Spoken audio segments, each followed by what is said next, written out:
Focus is the currency for Nigeria's unrelenting drive towards socio-economic and political stability. Focus has been the reason for our collective resolve to push through rough edges of primordial impediments of ethnicity, religion, and tribe. Focus remains the bond of our foundation, built around Nigeria's unity in diversity, with radiant colors of equity, justice, and unconditional peace.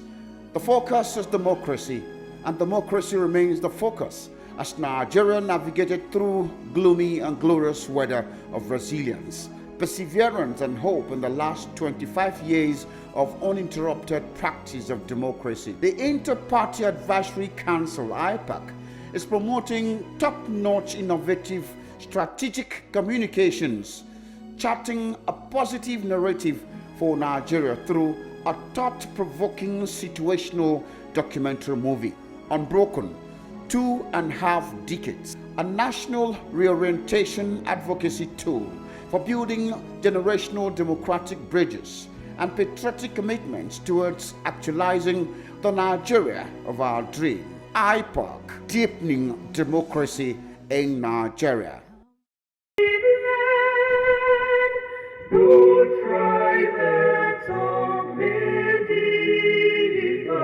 In brotherhood we stand, Nigerians old and proud to serve our sovereign motherland.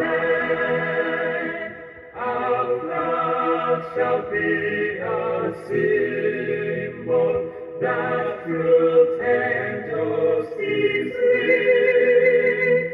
In peace or battle honored, and this becomes us day, to hand unto our children a banner without stain. O God of all creation, grant this our one request. Help us to build a nation where no man is oppressed, and so with peace and plenty, Nigeria may be blessed. National prayer.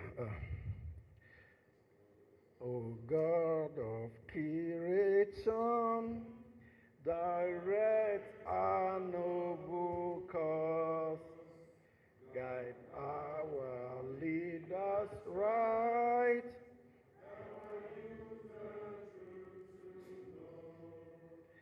in love and honesty to grow and live in just and true.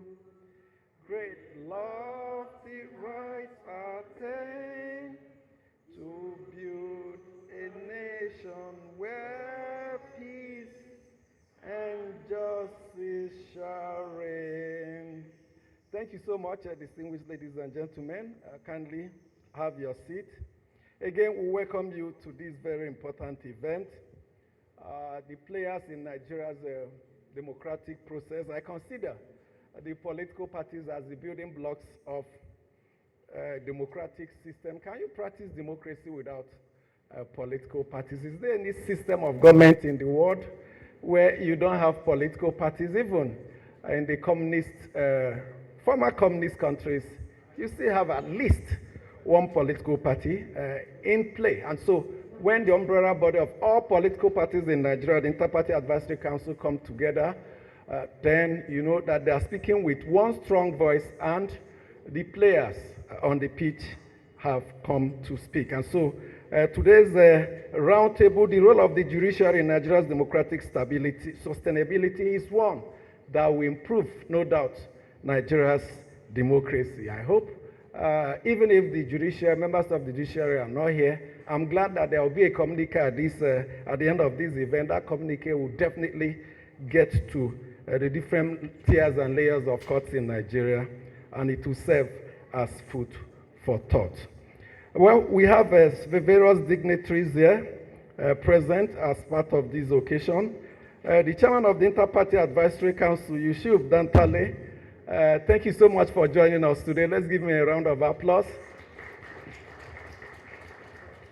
Quick introduction of members of the Inter-Party Advisory Council before we recognize the different chairmen of the political parties. Mr. Deep Olayoku is the Deputy National Chairman of Inter-Party Advisory Council. Thank you so much. Barrister Maxwell Mbudem is the National Secretary. Thank you, and a round of applause. Hajia Zainab Ibrahim, Deputy National Secretary. Perhaps outside.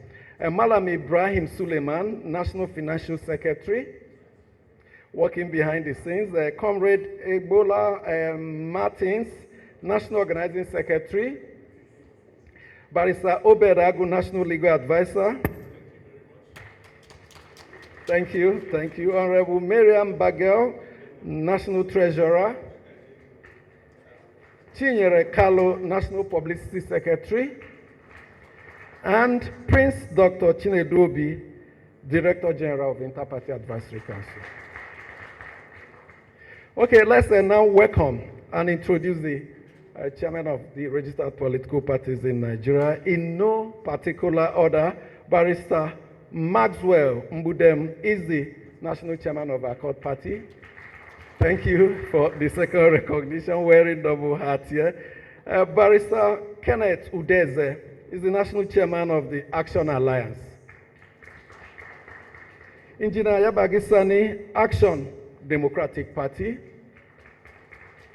Barrister Uchenana, the Action People's Party, that's APP.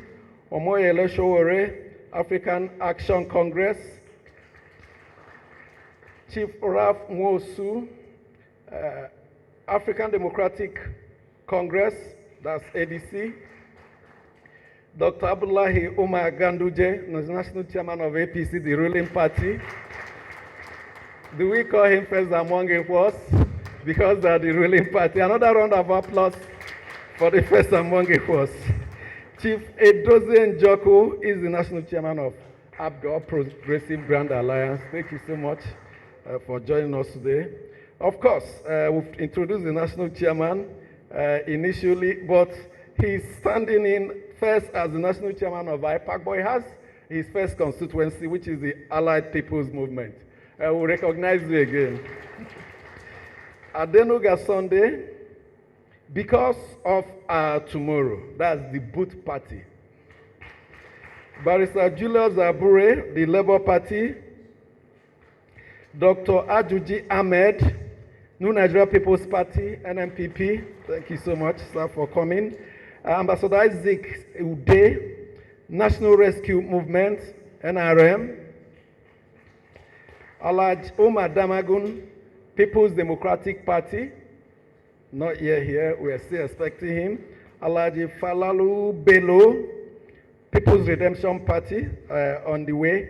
Alaji Shehu Gabam, Social Democratic Party. Comrade Bishop Amakri, Young Progressive Party. Dr. Omar Mohammed, Youth Party. The last but not the least, Chief Dan Wanyanwu, Zenith Labour Party, represented. So I am going to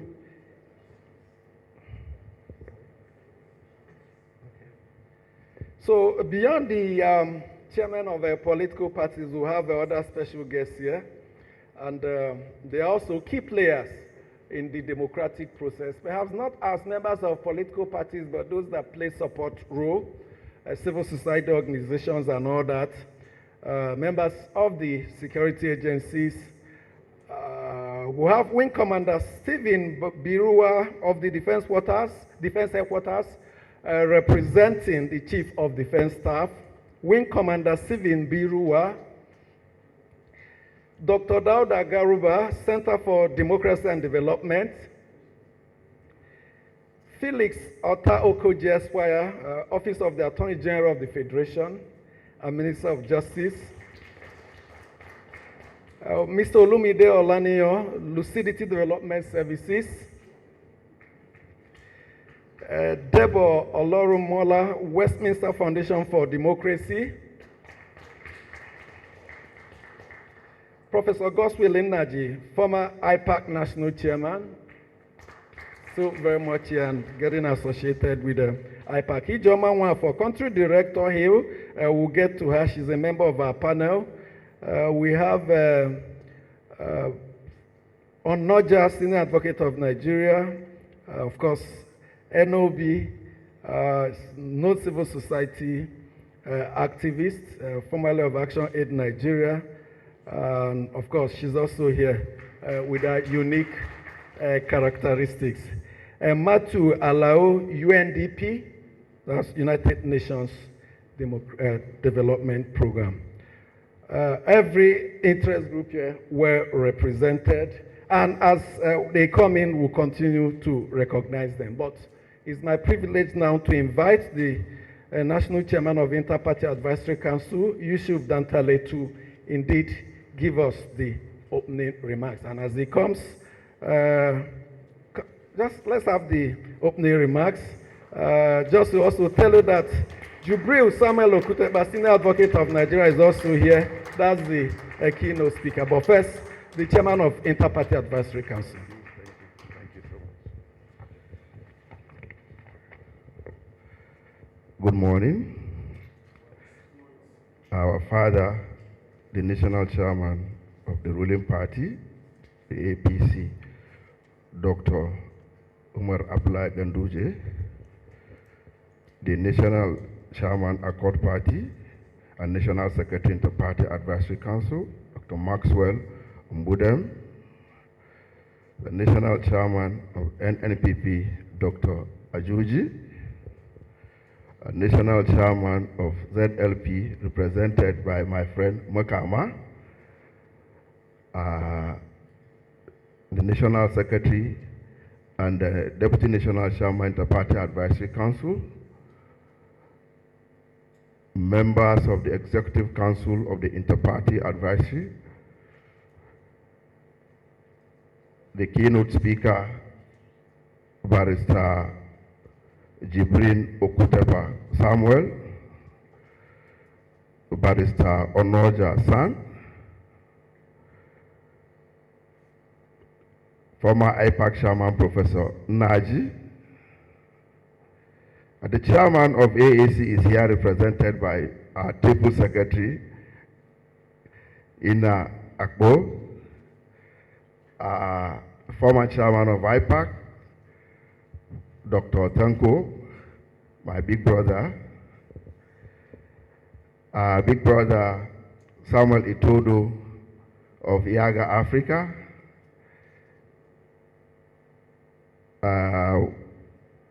members of the discussing group,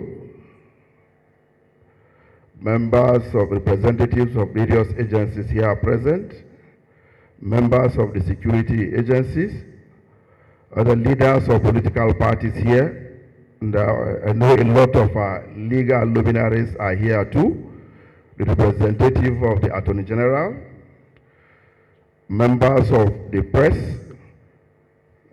ladies and gentlemen, forgive me if I don't recognize you, but you are welcome and recognized.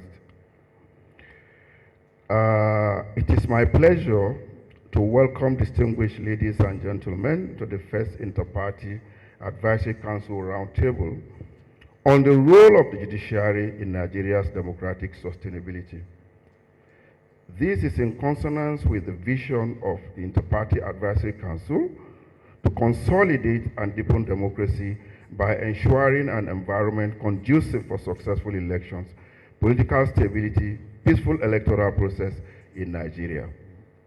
The IPAC Roundtable series will, going forward, identify critical burning national issues, international issues, assemble competent resource persons and stakeholders to chart a way forward to deepen our democracy. We therefore invite all Nigerians, state and non-state actors, corporate bodies and development partners, and the media to join us in the quest for a sustainable democracy in our dear country. Our decision to commence the Roundtable series centered on this topic is due to the fact that judiciary is the bastion and bulwark of the nation's democracy. It is stabilizing force and the last hope of all aggrieved people against opponents, inclinations, penchant, and propensity for justice. The court is the temple of justice. Its ministers are expected to be upright men and women of integrity who will dispense justice no matter whose ox is God. Priests in the temple of justice are expected to be patriotic, dispassionate, God-fearing, courageous, and fearless in the discharge of their constitutional duties, conscious of the fact that they sit in the judgment of the affairs of fellow compatriots and acting on behalf of God, who is the judge of all. Like Caesar's wife, they should live above board. Unfortunately, there seemed to be the anarchy and rebellion in the temple of justice, conflicting court orders and judgment by courts of coordinate jurisdiction, as witnessed recently in Rivers State and Kano State, as well as growing perceptions of miscarriage of justice by some judgment delivered by Election Petitions Tribunal, an appeal court which did not reflect the mandates of the people and led to mass actions in some states. The consequence of this development is a public lack of confidence in the administration of justice in Nigeria. It calls for urgent judicial reform to save the judiciary and restore its integrity and honor as the temple of justice and the last hope of all aggrieved people. Concerned by this development in the polity with regards to the role of judiciary in the democratic process, and with clear understanding of the critical role of the Inter-Party Advisory Council as the incubator of leadership within the executive and the legislative arms across the three tiers of government, and to a large extent the judiciary as it relates to appointment of judges at all levels, the council thought it was necessary to convene a roundtable discussion among relevant stakeholders to explore the judiciary's role in consolidating democracy in Nigeria, identify challenges, and propose solutions to enhance the judiciary's effectiveness and for democracy to thrive in Nigeria. Key issues of great concern to the Inter-Party Advisory Council and stakeholders include constitutional interpretation and judicial review, dangers of conflicting court judgments, making sense of the political logjam and traditional debacle in Rivers and Kano State respectively, judicial independence and accountability, the National Judicial Council (NJC), and the effectiveness of current disciplinary measures in curbing misconduct and others. Accordingly, we have drawn participants to this roundtable across stakeholders, including government officials, judicial officers, leaders of political parties, development partners, legal practitioners, civil society organizations, security agencies, academics, researchers, and the media to critically x-ray the role of the judiciary in Nigeria's democratic sustainability, with view to arriving at recommendations that will strengthen the judiciary to effectively perform its statutory role responsibly for the sustenance and sustainability and stability of democracy in Nigeria. The Council appreciates Chief Jibrin Samuel Okutepa's son, a foremost legal luminary who will deliver the keynote address, and all the discussants who are sector experts and intellectual giants for accepting to be the resource persons to this roundtable. Council also appreciates all special guests and esteemed participants in this crucial roundtable that will chart the way forward for the nation's judiciary in the quest for sustainable democracy in Nigeria. The Inter-Party Advisory Council also commends our development partners, patrons, stakeholders, and the media for their immense support in our collective effort in building a better society. We are indeed very grateful. Nigeria is the only country we have. Join us in building a strong, viral, progressive, equitable, and just democratic nation. It is our firm belief that the outcome of this will meet the expectations of Nigerians. Thank you so much for the audience.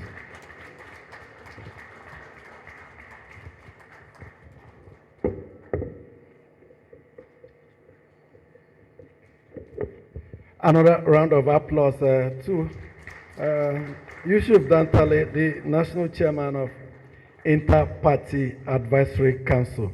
Well, let's also quickly welcome some other guests with us there. Of course, the former chairman of IPAC, we mentioned earlier, but yet another chairman of the Inter-Party Advisory Council, Dr. Yunus Atanko, is here with us. He's president of the Labour Party.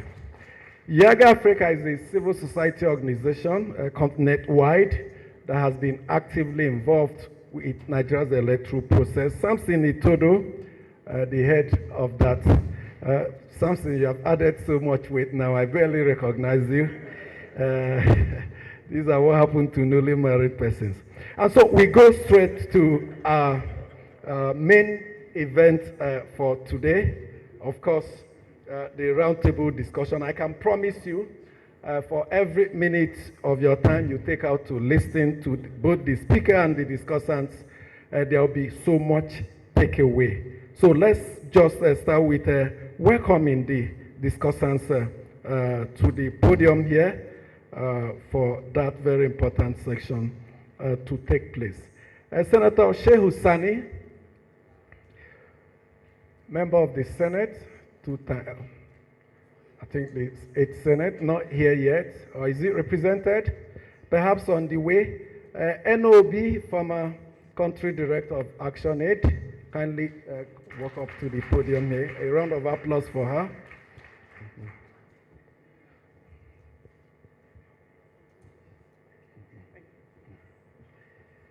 Dr. Sam Amadi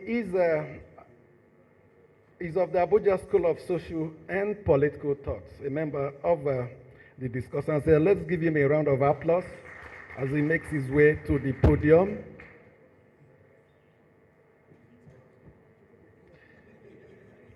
FRA Onoja, a lawyer and a senior advocate of Nigeria.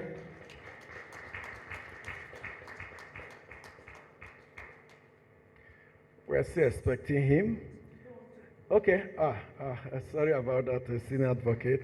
Another round of applause.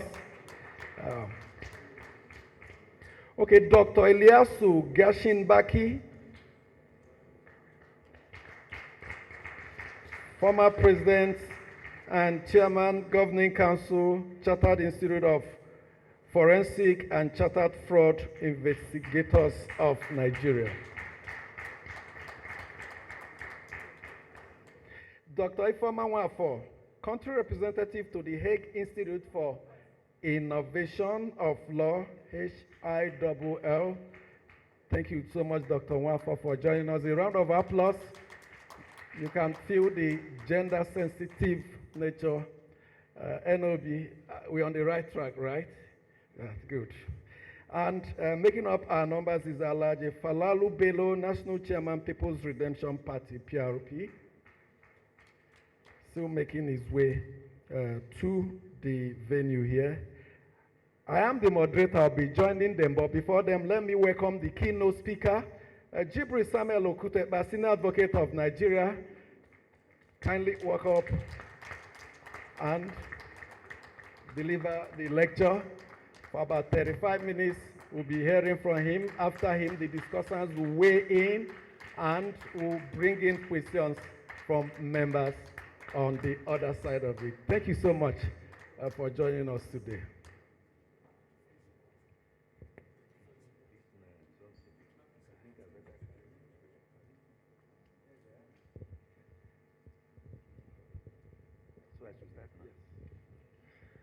Well, Your Excellency, the former governor of Kano State, and who is the national chairman of the ruling party, APC,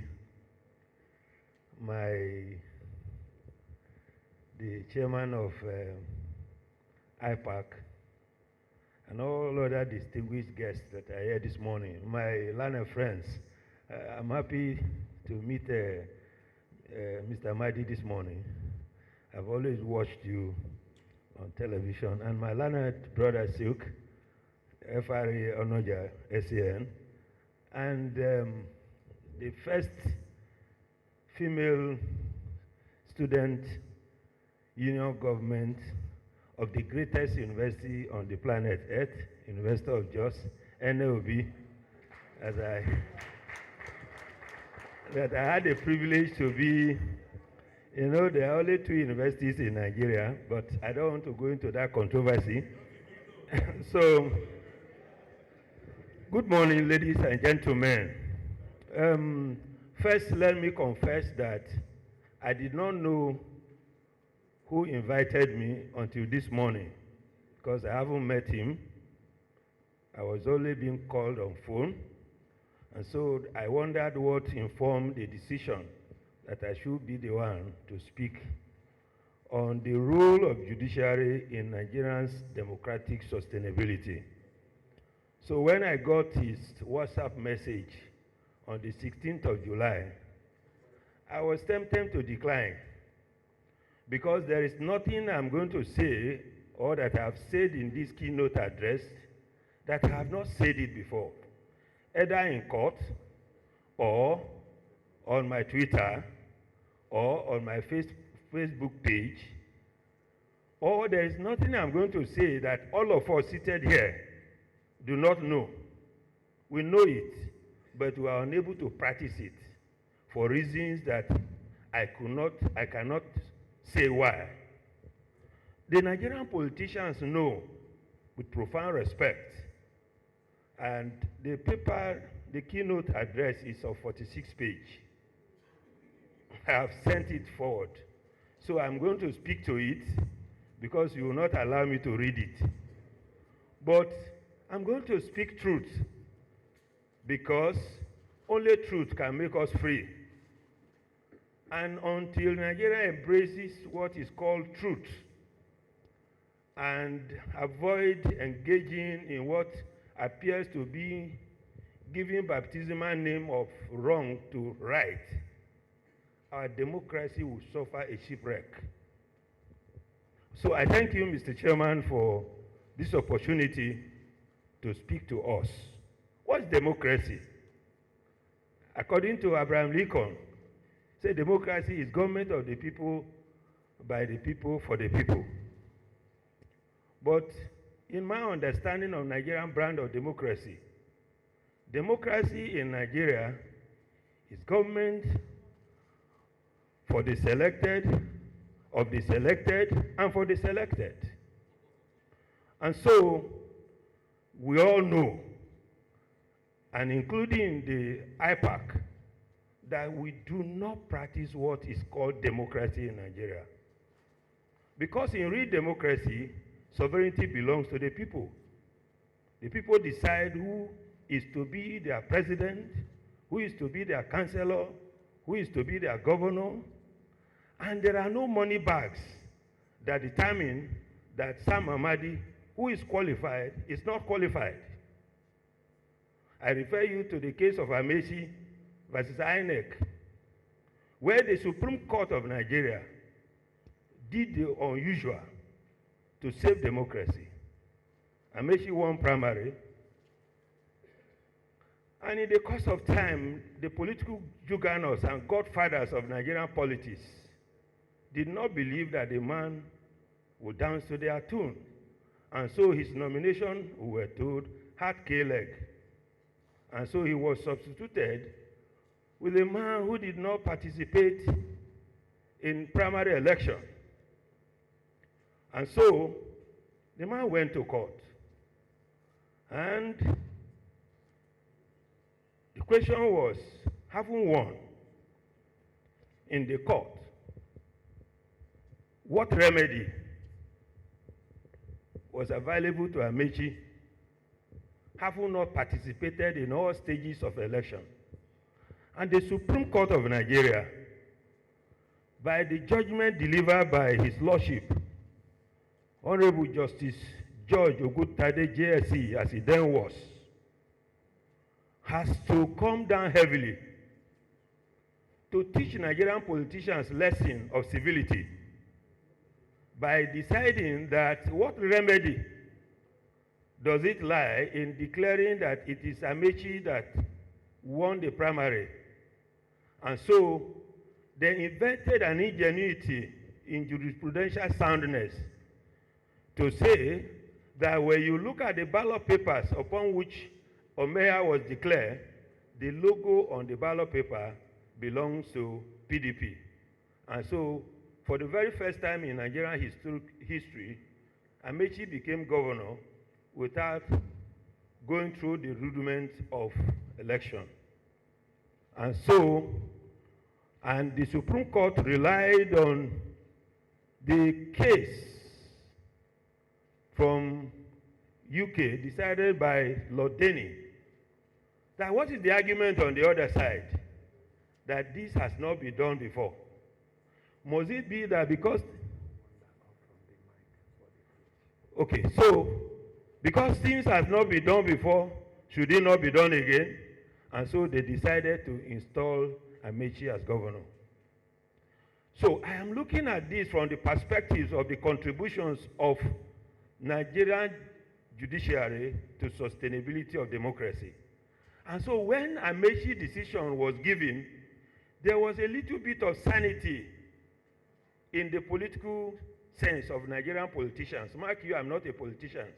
And I'm happy all of you that are here are leaders of political parties. You won't find my name on your register. So I'm not speaking like a politician. I'm talking and I'm speaking to you this morning as a lawyer. And a professor, the national legal advisor of APC knows I'm not a politician. Also, I'm a lawyer. And I'm a lawyer, and I will be. So, Amechi became governor. Second good point in favor of Nigerian judiciary is Inakoju versus Adeleke. And I'm sure we all know what Nigerian politicians were doing in removing governors that were elected or selected, whichever is the case. How the governors were being removed, even in a brothel. And mark you know, we all know, and with profound apologies to people in the National or State Houses of Assembly. I think there is no independence of institution in Nigeria. There is what I call executive terrorism and domineering in the landscape of Nigerian politics, so much so that every other one, other than the executive, they are always a house help in the governance of Nigerian system, including our security agencies, unfortunately.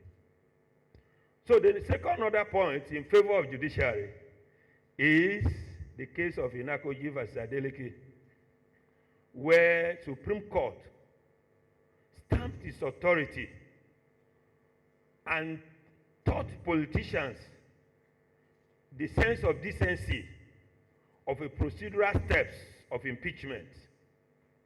You recall that by the provisions of Section 180 also of the Constitution, subsection 10 thereabout, impeachment is not justiciable.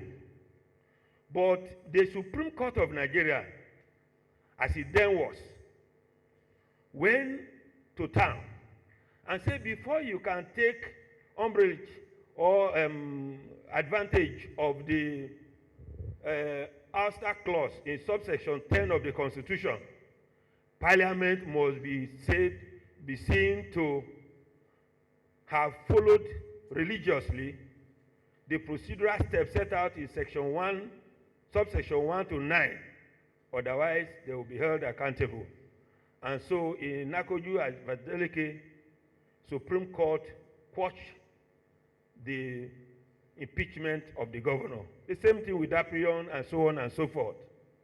Those are good golden days of how Nigerian judiciary had come in aid of sustainability of democracy in Nigeria. But like the national chairman of IPAC rightly pointed out, there is a diminishing returns of Nigerian interests in whether or not our judiciary has capacity as of today to do justice. And that's where, in my humble view, both the legal profession and the judiciary appears to be, with profound respect, the trouble of democracy in Nigeria. My Lord Justice Nikki Toby was of the view in Buhari versus INEC when he said that politicians and judicial officers are two poles apart. They are not in the same honeymoon to be in the same room. Why? Because, and I'm happy that all of you that are here are politicians. The attributes of politicians is partiality. Politicians are very partial. And indeed, anything that gives them opportunity to be in power, they click onto it, including moral conduct. But the attributes of judicial officers and legal profession is not that of partiality, it's impartiality. We are the only institutions that have code of conduct. And our code of conduct is rooted in morality. While immorality are part of the attributes of politicians. The Supreme Court of Nigeria is the alpha and omega of the courts of the land. Its decision can make or mar our democratic journey. Unfortunately, with profound respect, as I said, as of today, can we in all honesty say that our judiciary are giving us judgments that contain justice, particularly in electoral jurisprudence? You know the answer. I know the answer. And you know it. You are scared of hearing it. But I will tell you that today, we seem to have overplayed technicality at the expense of substantial justice. And so facts of electoral frauds, of stealing of mandates, facts of helicopter being used to install governors, facts of ballot box snatching, facts of ballot box stuffing, are no longer what matters. What matters is who wins. And until our judiciary and the legal profession begins to retrace their steps in installing those who violated the sovereignty of the people, and we are holding them accountable, Nigerian democracy may begin to think about using AK-47 as weapon of installation of leadership. And I think we are gradually getting to that stage. Many decisions of our courts in electoral matters have elevated rules of court far more superior and supreme, to the extent that the trials in election petition cases, roadblocks mixed with concrete made of iron, have effectively been erected on the ways of proof in election matter. Yet we retain the right to file election petition. Unfortunately, Nigerians are worried and about the judgments coming out of our election petition. That is why judgments coming out of our court in election matters are being revoted and ignored by those who are bound to obey them. People are revolting because they see no justice and good logic in these judgments. People know that such decisions are delivered against all known facts, which facts, even when presented, are overlooked under arid legal technicalities of jargon called burden of proof. We all know how we have chosen. I think I will need to sit down because I have issues with my leg. We have chosen how to sit under the hybrid legal technicalities. Now, today, there is a principle in Nigeria now called go to court. And the reason is very simple. Win at all costs, you will be given judicial stamp of authority. Because it is easier for a camel to go through the eye of a needle than a man or a woman denied of opportunity of leading his people to get justice in our court today. That is why, with profound respect to politicians gathered here, election in Nigeria has assumed the do or die affairs. Just go and win. I think the kind of electoral judgment from our court, which in most cases are devoid of justice, has made many people to lose hope in the potential of good and purpose of justice and democracy in Nigeria. Any justice that does not produce proportional fairness and quality justice to the vast majority of the people in the society cannot be described as justice.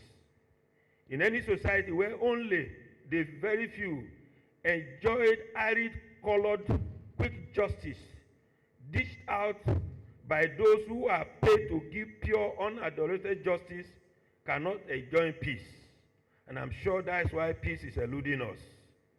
There are many laws in Nigeria to give pure, unadulterated quick electoral justice to Nigerian people. But these laws are being administered in most cases with very bad motive. As it is anything, the hope of Nigeria in Nigerian judiciary appears to be dwindling in geometrical proportion. Many people are openly expressing frustration that there is nothing good that will come out of the judiciary again. As a strong believer in the integrity and impartiality of our judicial institution, I still have hope that our judiciary are not deaf and dumb to appreciate the need to ensure that the right things are done. The facts of rascality of our political actors are too notorious for the judiciary to ignore it, as is being presently done. The duty of the judiciary is to hold wrongdoers and evildoers accountable. But where evildoers and wrongdoers are celebrated and installed, then there is no accountability.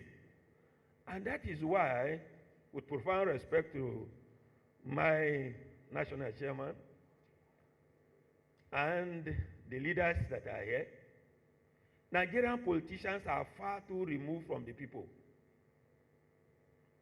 And that is the reason the judiciary was given responsibility to hold you accountable. But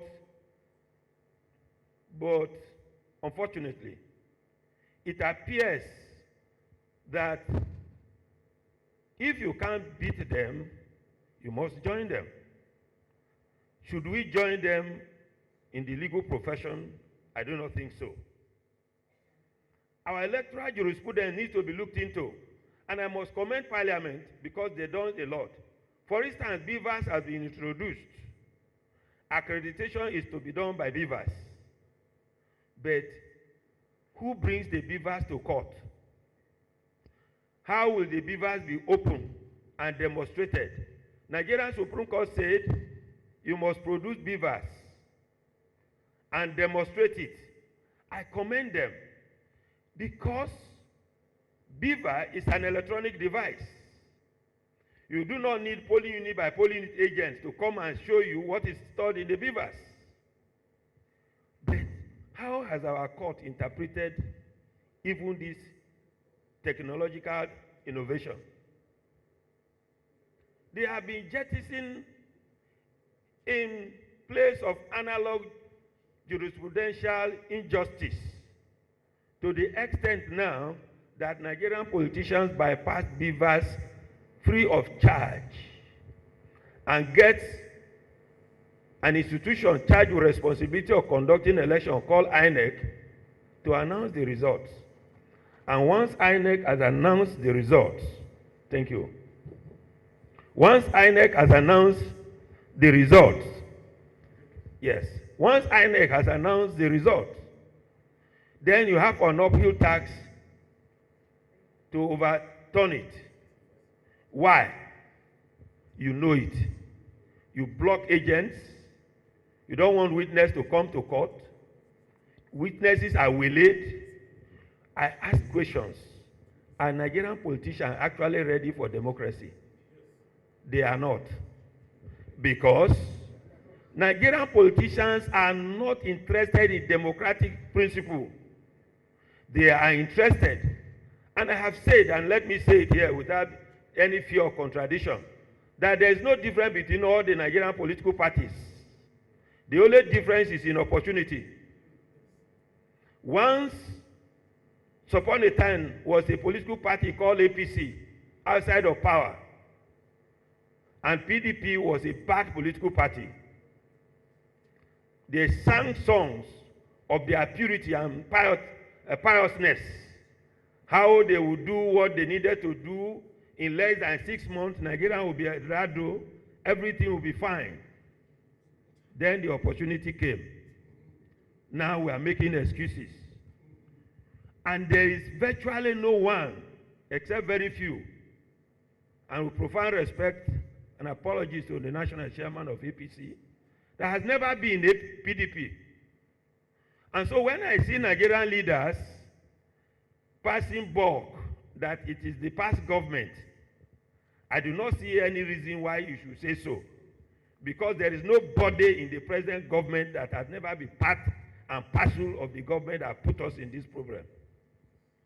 They all are there, either in the Senate or in the House of Representatives. So my submission to us therefore this morning is that for politicians in Nigeria to be held accountable, Nigerian judicial officers and legal practitioners must avoid mingling with politicians. And that's what my Lord Justice Nikitobi said in General Muhammadu Buhari versus INEC. His Lordship says, quote, I see from Exhibit PE 2034 the need for Nigerian judges to maintain a very big distance from politics and politicians. Our constitution forbids any mingling. As judges, we must obey the constitution. The two professions do not meet. I will never meet at all in democracy, in our democracy, in the discharge of their functions. While politics is a profession, is fully and totally based on partiality, most of times, judgeship is a profession fully and totally based on impartiality. The opposite of partiality, bias, is the trademark of politicians. Non-bias is the trademark of judges. That again creates a scenario of superlative in the realm of dichotomy. Therefore, the expression politician and judge are opposite, so to say, in their functional contexts, though not in their ordinary dictionary meaning. Their waters never meet, just like River Niger and River Benue met in Lokoja, a state that I have the misfortune to come from. If they ever met, the victim will be democracy. Yes, and the victim is now democracy. And I will show you why the victim is now democracy. Because when there is a mixture of politicians and judges to determine electoral dispute before it is determined, democracy will suffer a shipwreck. And we must go back to the demarcation between partiality and impartiality. And so, what is the role of, therefore, of Nigerian judiciary for democratic sustainability? Judges must be bold. Judiciary must maintain a far distance from politicians. Politicians must leave the judiciary alone, from recruitments to appointments to recommendations to everything. And I love what my Lord Honorable Justice Amina Ogi said. We all watch it. The only hope we have in Nigeria is the legal profession. But if the legal profession allows itself to be castrated and misused, we will go back to what I call the state of nature, where life will become shortish, brutish, and nasty, and there will be no place for industry. I submit to us that no court, what is sought, should approve of barbaric conduct of election that produce a winner through the barrel of the gun or snatching of ballot papers. Our Electoral Act forbids it. Our Constitution forbids it. There is no provisions for dual membership of political party in Nigeria, but our politicians are guilty of it. Some are in APC and PDP combined, and there is no internal discipline in our political party. That's why at the beginning of this lecture I said I will be blunt. And I will remain to be so, because the freedom we are enjoying, with profound respect to distinguished officers sitting here, we will not enjoy it under military, because the military obeyed the last command. But in democracy, I can challenge His Excellency Dr. Abdullahi Ganduje in argument, in logicality. But unfortunately, even Nigerian politics is not based on idea. And that is why some of us are far from it. If you don't have the capacity to do evil, you cannot be a good politician. I am not saying that all politicians are evil. Far from it. But if infinitesimal number of you are good, the vast majority that find their way to power have underlying factors in promoting what is evil. That is why those who don't want to be accountable can pay to some persons to go and disrupt a peaceful protest to bring our grievances to the government ears. You can't be far removed from the people and claiming that you are in a democratic setup. I submit to us, therefore, that the bane of our sustainability of democracy, as propounded by Nigerian Judiciary also today, is the blind clinging up to technicalities to the detriment of society. And until we do what is right, democracy in 2027 may assume a free for all dimension. And join me to say, God forbid. God will only forbid when you and I decide to hold these politicians accountable. When you collect a bag of salt because of hunger to vote a politician, or to cast your paper for a politician that have failed, you are part of Nigerian problem. And let me say this with profound respect, that there is no difference between the leadership of Nigeria and the followership. Both the leaders and the followers have the same common denominator: no humanity. There is no morality. In those days when I was growing up in my father's compound, you don't come home with one kobo without your parents questioning it. But today, when a young man of no means acquires a limousine, we celebrate it. So in a society where we take ownership of wrong and celebrate them with national honors and chieftaincy title, how do you expect development in such a society? That is why we are where we are. And that is why we have penetrated our judicial institution that is supposed to have immaculate character in dishing out justice undiluted to Nigerian people. The kind of colored justice we have now are rooted in so many theories. First theory is what they call sui generis, a class of its own. Sui generis as a principles of law is being propounded with profound respect to our judicial officers in the most unjust manner to install bad people in power. When you propound sui generis in a class of its own, then why do you now put a lot of roadblocks? For instance, Parliament has decided in Section 137 of the Electoral Act 2002 to avoid the principles of demonstration of documents. By the way, what is demonstration of documents? The official lingua franca of Nigerian court is English language. And we were told, Onoja, you are here, Amadi, you are here, that document speaks for itself. Yet we tender documents in court. Our court says you should come and demonstrate it. In what language? Is it in Fufunde, in Hausa, in Igbo? On what language? Reps Isalo Quito. What you can see is there. The matter speaks for itself. Why should you now ask lawyer to come and demonstrate a document that you can see that there is fraud on the face of it, that you did not speak to it, that is a fraud? We must be serious. If we are not serious,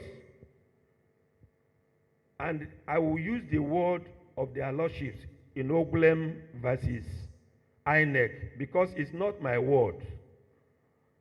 When we begin to let people out of the seat of justice with roadblock mixed with concrete, and you think that you are going home happy, when the effect comes, you will suffer for it. For instance, why do we now demand that a supreme witness, a witness that is not at your command, I need a document from this great officer's office, and I then need to front load a witness statement on oath together with my petition within 21 days? The bureaucracy in the civil service, even in the next 4 years, I mean 4 months, you will not get the officer that will have the permission to write that witness statement on oath. The moment our court began to say that a front-loaded witness statement on oath, I mean a supreme witness must have a front-loaded statement on oath, that put an end to the viability of any election petition. And that is why our politicians are now running helter-skelter to meet INEC officials to announce them. And once they are announced, they remain there gidigba. Nobody is accountable. Because a man who did not have your permission to enter your house cannot show you respect in your bedroom. He can go there and defecate and do whatever he likes. Another 4 years, he goes back home and does what he needs to do. And so my submission to us, therefore, is that the Supreme Court and all our courts must be very wary of roadblocks in electoral justice if we are not going to have a boomerang effect of those decisions that are not rooted in logic, they are not rooted in jurisprudential soundness, but they are what appears to me, with profound respect, to be a political decision of king does no wrong. King does no wrong is a concept in those days, but with the Republican Constitution and our Constitution, Nigerian kings can be brought to book. I therefore submit to us this morning that until we allowed facts to be the fountain of proof in the court, rather than the arid technicalities of evidence and how it should be produced. Because we were told, and Sam Amadi, you are here, that a stolen evidence is relevant. If you steal evidence and it's relevant, it can be used by a court. But today, evidence brought to court by court means, by court order, which is called subpoena, is being rejected on the technicalities that you have no front-loaded statements. Meanwhile, I submit to us, and I ask you to go home and read paragraph 41, so paragraph 1, 5, and 6 of the first schedule to the Electoral Act subordinated the reception of evidence to a written law. And the law that guides evidence in Nigerian court is the Evidence Act, a substantive law made by Parliament. And so where there is a head-on collision between B2 and trailer, who should suffer shipwreck? It should be B2. I describe in profound respect rules of court as B2, while substantive law is what I call the trailer of our law. But today, our court chose B2 as more powerful over than trailer that can carry more load. And so, their lordships won. And I will read this one. In a civil action, if parties or their counsel cannot take the trouble to get the application right, the court show them no mercy. But in an election petition, we are not concerned with the interests and claims of private individuals. It has been alleged that the election in the constituency was not properly conducted. That is a matter in which the interest of the community is seriously concerned, and in which public interest completely overshadow the interest of the individuals involved. It is necessary that the allegation of impropriety in the conduct of election be inquired into and pronounced upon judicially, and no technicalities can be allowed to stand in the way of that inquiry. That's what their lordship said in Oglem versus INEC 2008. And I'm speaking about what their lordships of the Court of Appeal said 2008 under our current democracy. In this paper, I trace the history of our democracy from 1999 to today. Then their lordship went further to say, in that case, that if revolution should occur in Nigeria, it may not because injustice was done, but because no civilized legal redress is available to the injured. As I today profound respect, there is no civilized remedy available to those who have been robbed of their fundamental right of votes or their civic obligation of voting for candidates of their choice. Once you manipulate yourself and you get a body called INEC, which is not independent in the real sense of the word, to announce you, then you are home and dry. Is that the kind of democracy you want? If revolution should occur in Nigeria, it may not because injustice was done, but because no civilized legal remedy is available to the injured. If and when that happens, our judiciary and politicians who impede justice must hold themselves accountable. The politicians may do as they like, and their party may abuse the system as they think fit. But let it be known that when the judiciary is suffocated, and the poor and the lowly cannot look up to it for justice, the last hope of the common man would have been extinguished. Election grouses should not be resolved on the same principle as those govern civil complaints. Facts should take precedence over legal jargon. And I submit to us with profound respect that the argument that you must front-load a witness statement of a supreme witness with profound respect, and I mean no insult, is a legal jargon that is rooted in illogicality that cannot be performed. And the law is that no one is expected to perform what is impossible. Why should we lay that roadblock in aid of political rascality? I charge us, the legal practitioner, the judiciary, the politicians, that we must and should avoid what we are doing currently. We all know there is no Nigerian politicians who won the election and who did not know that he did not win. They all know they did not win. Some people have good conscience. I read of a man in Kwara who declined his declaration because he did not win. Virtually all Nigerians. So let us not yet blame our security agencies. Are politicians themselves responsible in obeying law and order because they are the ones that went to import the security agencies to aid and abet the rigging of election. In conclusion, therefore, it is therefore necessary, in the light of all that I have said above, for the Supreme Court to revisit some of its decisions that are rooted in technicality in electoral jurisprudence, and in particular on supreme witnesses in election petition cases.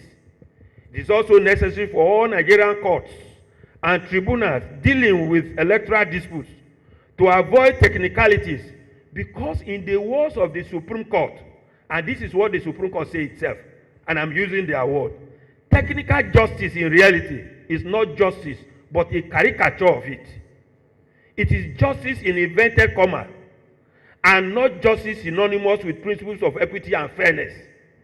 Caricatures are not the best presentations or representation. Substantial justice, which is actual justice and concrete justice, is justice personified.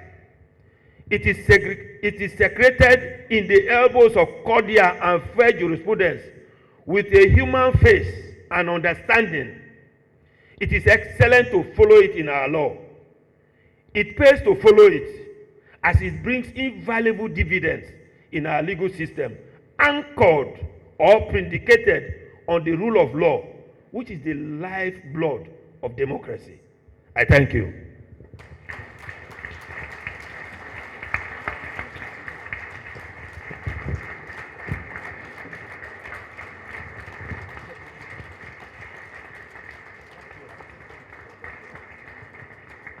Can the standing ovation continue, please? I was having some discussions as the lecture was going on. Some persons there I was having that conversation with were trying to find the appropriate adjective to describe Jibril Samuel Okutepa, Senior Advocate of Nigeria. Some of them called him a radical. Some said an activist, lawyer, a lot of adjectives, but from his paper here, you can form your own description. Okutepa has been involved with electoral jurisprudence, has been involved with litigations of post-election, pre-election matter for decades, a ranking senior advocate of Nigeria. So as you can see, he spoke from combined position of praxis and theory. That's practice and theory. Well, a product of University of Jos, Josites, NOB also coming from there, and he described the University of Jos as the greatest university in Nigeria, and he said he would not want to open up a controversy. Well, we know which university is the greatest of them in Nigeria. Everybody knows of University of Nigeria, the only university that bears the country as its name. I will not mention the full. University of Nigeria, the greatest of them all. While the lecture was on, we had some eminent personalities in our presence. Deputy Inspector General of Police, Y.S. Abubakar, MNI, represents the Inspector General of the Police and the police as an institution. Can we give him a round of applause? From the Defense Headquarters, representing the Chief of Defense Staff is Wing Commander Stephen Biruwa. Thank you so much, Wing Commander, for joining us. We welcome you. It's now time for the discussants to in these raised issues contained in these lectures, and of course issues outside it. When a senior advocate speaks, perhaps another senior advocate would open the discussions. FIRO Noja, you have 5 minutes to discuss the keynote address. I think I will prefer to use the Okay. podium. I find it easier to talk when I'm standing. Distinguished ladies and gentlemen, permit me to stand on existing protocol as I discuss one or two issues arising from the keynote address. Let me thank my elder brother, my boss, and respected chief, Okutepa, for this inspiring and thought-provoking speech he has given us. I'm very sure many of us are quite uncomfortable because, like he said, he was going to speak bluntly and he was going to speak truth to power. I'm particularly proud of him because he also attended the only university in Nigeria. I must weigh in on that controversy, which is the University of Jos. And I'm sure the greatness of that institution is underscored by the fact that three eminent persons speaking today to you are from that institution. Of course, I'm referring to Madam Ene Obi, who is sitting here as well. Now, we all agree that the judiciary is central to this, to sustaining democracy. It is an institution that we cannot do without. And we've all gone through, so much agony waiting for decisions in election matters, pre-election matters, and everything. And this brings us to the one fact we cannot all escape.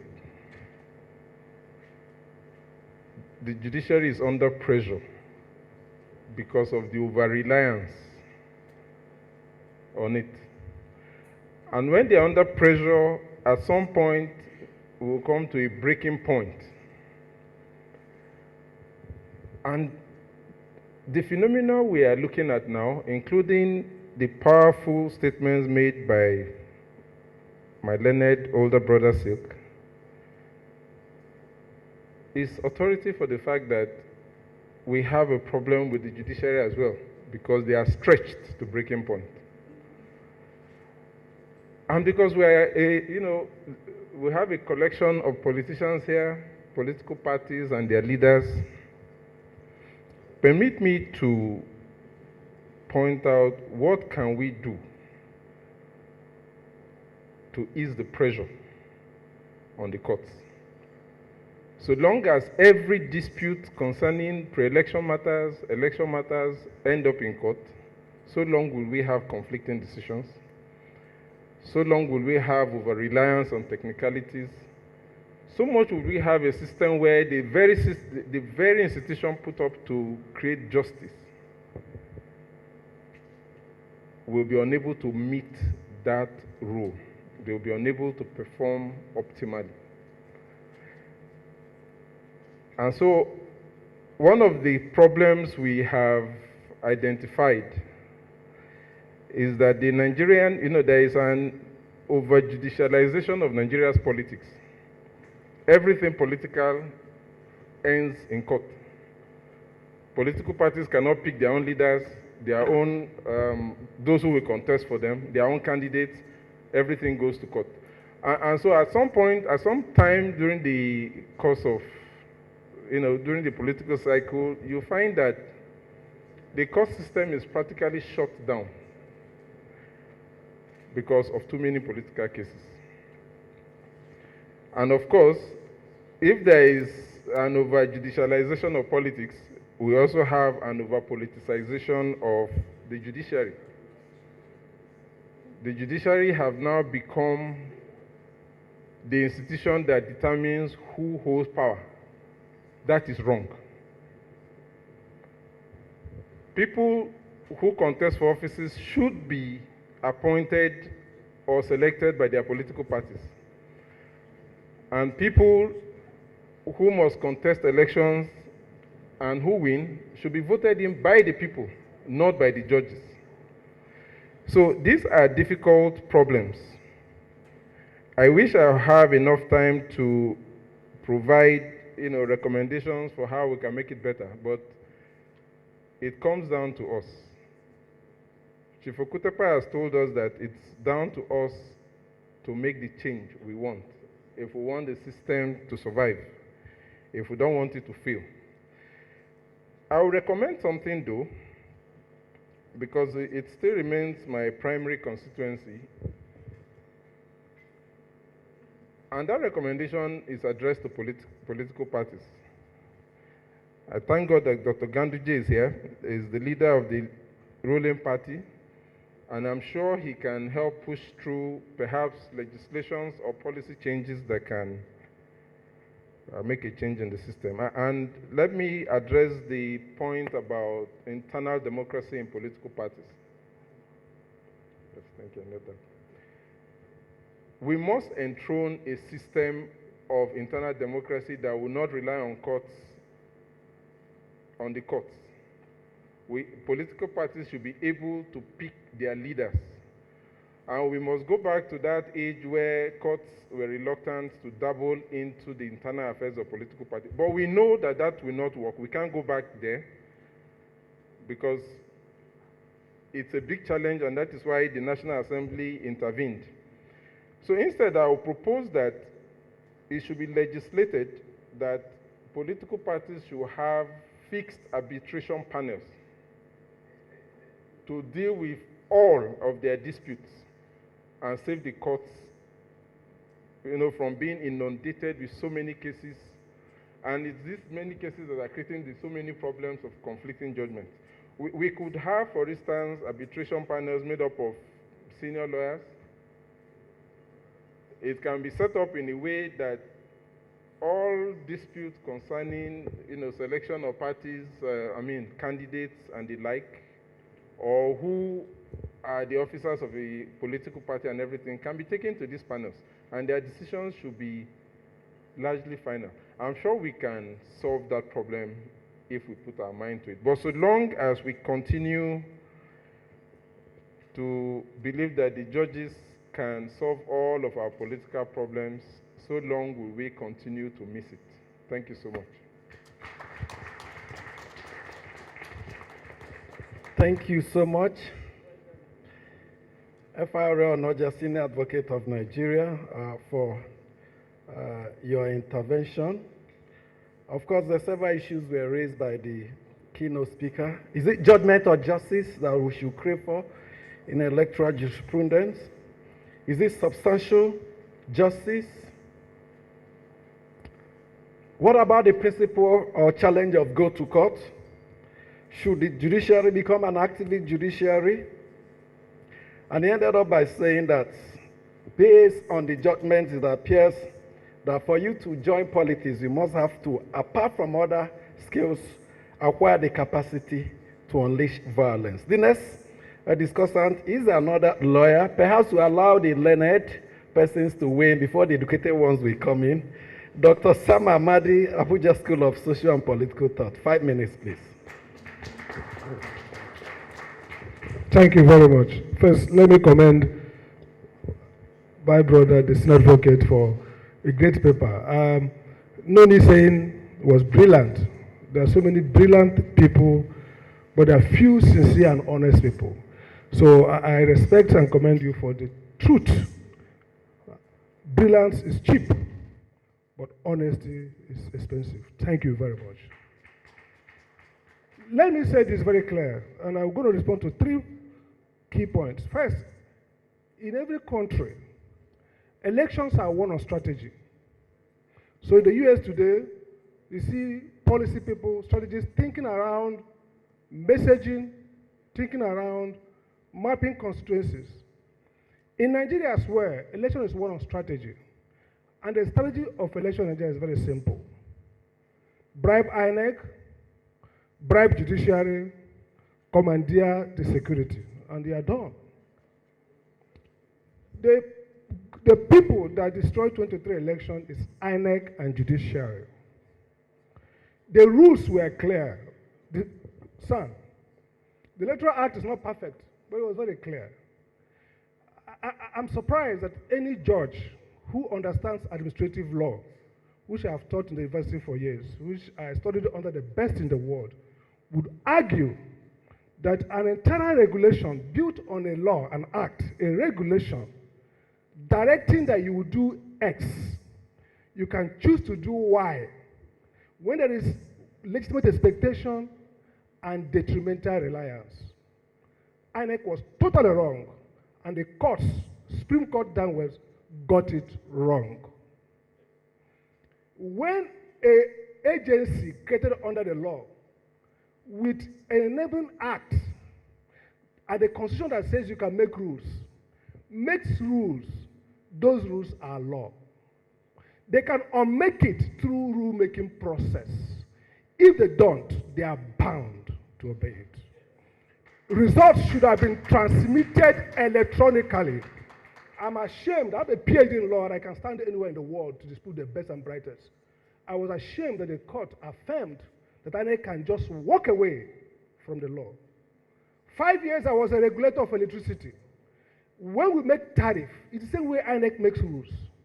We make those laws, tariffs. They are legal instruments. They are binding in law. I hold INEC responsible and I hold the courts responsible for the failure of the elections. Sir, it's important to clarify who can sue. It is the point. Electoral jurisprudence, the problem with Nigerian elections is that they don't understand electoral jurisprudence. Electoral jurisprudence is that the court's job is to restore back power to the people voting. Democracy is not, the dispute is not between Mr. Amade and Mr. Okutupupa. No. It's about the people's right to elect their leader. Therefore, we shouldn't be saying that only persons who contested and who could have won could file electoral petition. No. Citizens who voted have a right to go to court and say that the process was faulty. Look at the US jurisprudence.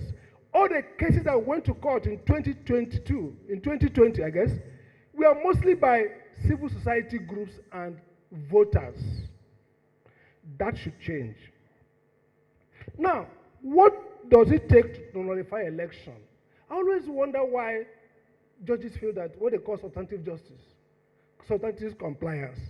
If elections were conducted outside the rules, that is enough to nullify the election. You don't have to prove that you would have won. Elections should be nullified if they are conducted contrary to rules. Our jurisprudence is faulty on that. So the question then is, there's a key point somebody mentioned about too much burden on the judges.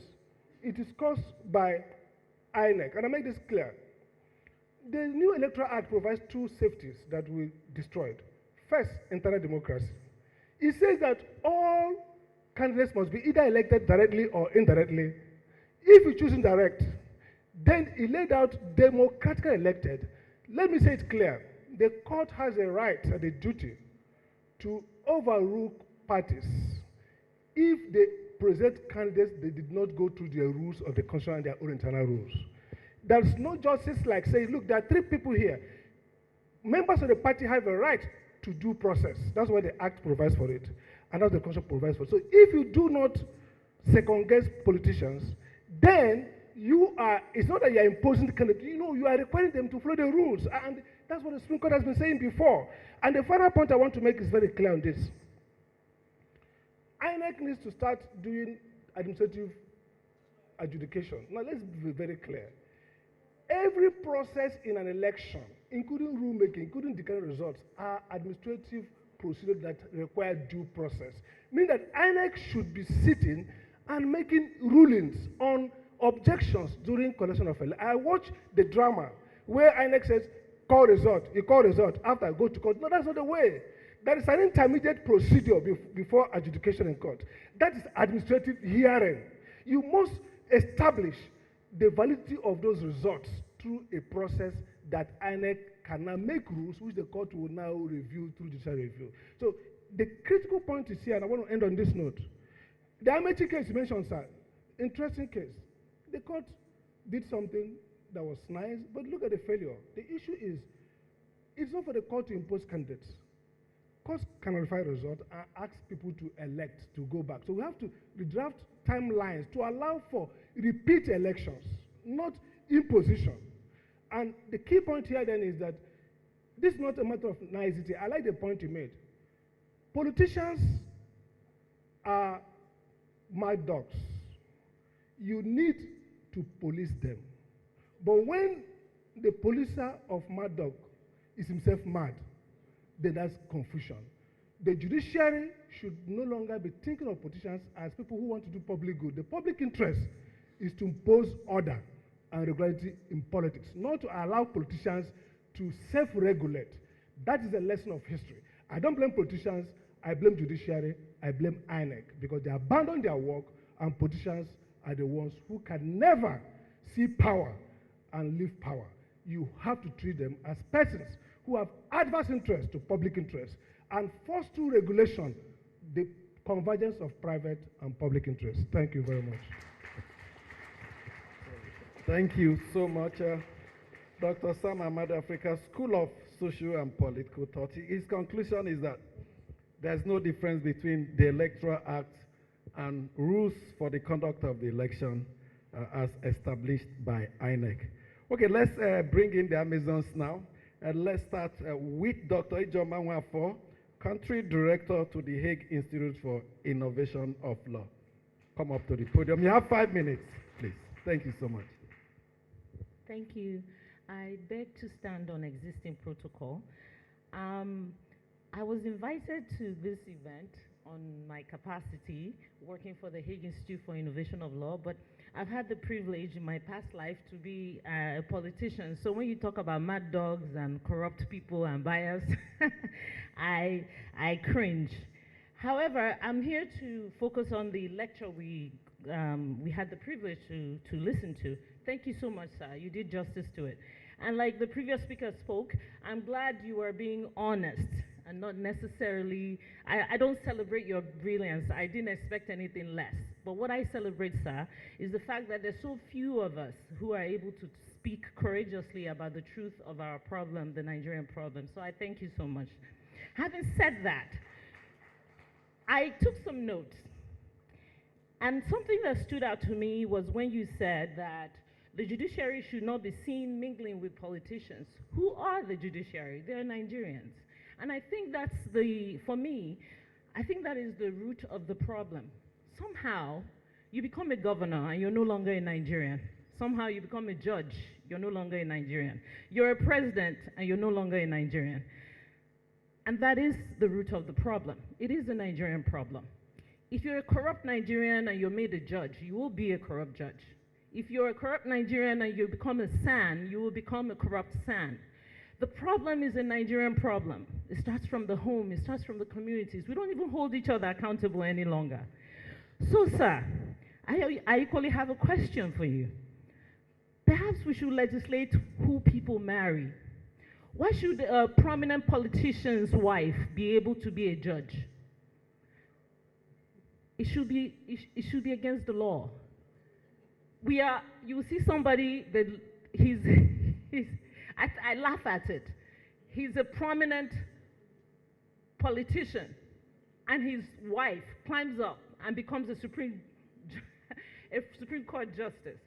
We have to regulate these things. And some people will say, how can you regulate love? You're not regulating love, you're regulating sanity and discipline. If your wife needs to be a judge, then you need not be an elected official. You must pick one. Let us get serious. Let us get serious. You hear court judgments. You hear court judgment, and the judge sitting there is the wife of a senator, and the senator comes on the floor of the Senate and tells us, well, in the bedroom, I have negotiated for some of you, and we laugh. So I'm calling on all of us, because I was talking to my friend, Dr. Gash. I was saying to him that the simplistic response to all of our problems is to blame the judiciary. The simplistic solution to all our problems is to blame politicians. If I didn't tell you today that I am a politician, or I was a politician before I went on sabbatical, I don't look like one. I don't speak like one.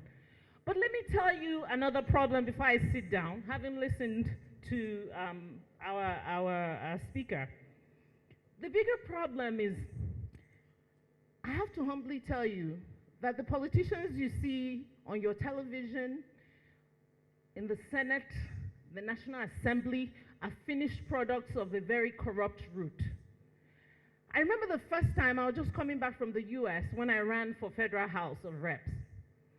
I went to one of the delegates' house, and I must say this with all sense of humility. The man couldn't speak English, was a secondary school dropout, was riddled with poverty. I was trying to understand, how can this man gauge if I'm good enough to represent him? I could barely sit on his seat. The house was filthy. All of you politicians know what I'm talking about. But multiple people like him were responsible to vote for who was going to represent them. And then you wonder what is wrong. With all due respect, it's not lawyers that pick these people. It's not people seated here that choose who is going to represent their parties. Let's get serious. From the root is corrupt. When it's time to pick those delegates, politicians pick delegates who cannot barely understand the system. All they know is the brown envelope. And you let them elect your senators and House of Reps members, and what do you expect to get out of it? Let's get serious. When they're writing these delegates, most of them are not even educated. They can't read, they can't write. They don't understand anything. They're waiting for the bags of rice. They don't care about issues. Give me the money. And then finally, because maybe this is not the right time to say all this, but finally, before I sit down, I want to challenge us. Are you waiting for your turn? Because the last election to me was the most sincere. A man who is now, with all due respect, our president, said it is his turn. I felt that was the most sincere statement, because amongst the political class, amongst the judges, amongst the judiciary, the legislative, all of us are waiting for our turn. Our turn for the embarrassingly reality that we are left to cater to ourselves. The very nature of the Nigerian state is what is creating the electoral rot. Every Nigerian is taking care of themselves. So when you are elected, when you're looking for office, you're looking for a means to take care of yourself. Pay school fees, pay for your electricity, pay for water, pay for the road, pay for everything. Even your security you pay for. So tell me, how can you elect me and expect me, who is coming from my own slice of the national cake, to protect yours? The problem is all of us sitting here and those sitting out there. It may be simple to hold the judiciary responsible, but what I hold them responsible for, with all due respect, is before you became a judge, you were a Nigerian. And sir, because you're the governor we're seeing, you were once a governor, and now you are the chairman of the ruling party. Before all of that, you were a Nigerian. Let's think about Nigeria first. Thank you very much.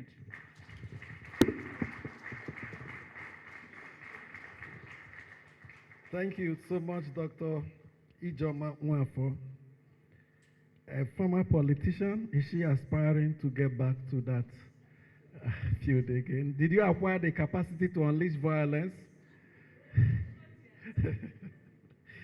Okay, another Amazon is lined up to speak. NOB, former country director, ActionAid Nigeria. 5 minutes, thank you.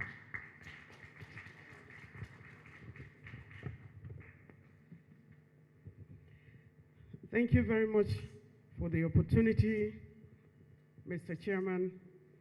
May I stand on the existing protocol?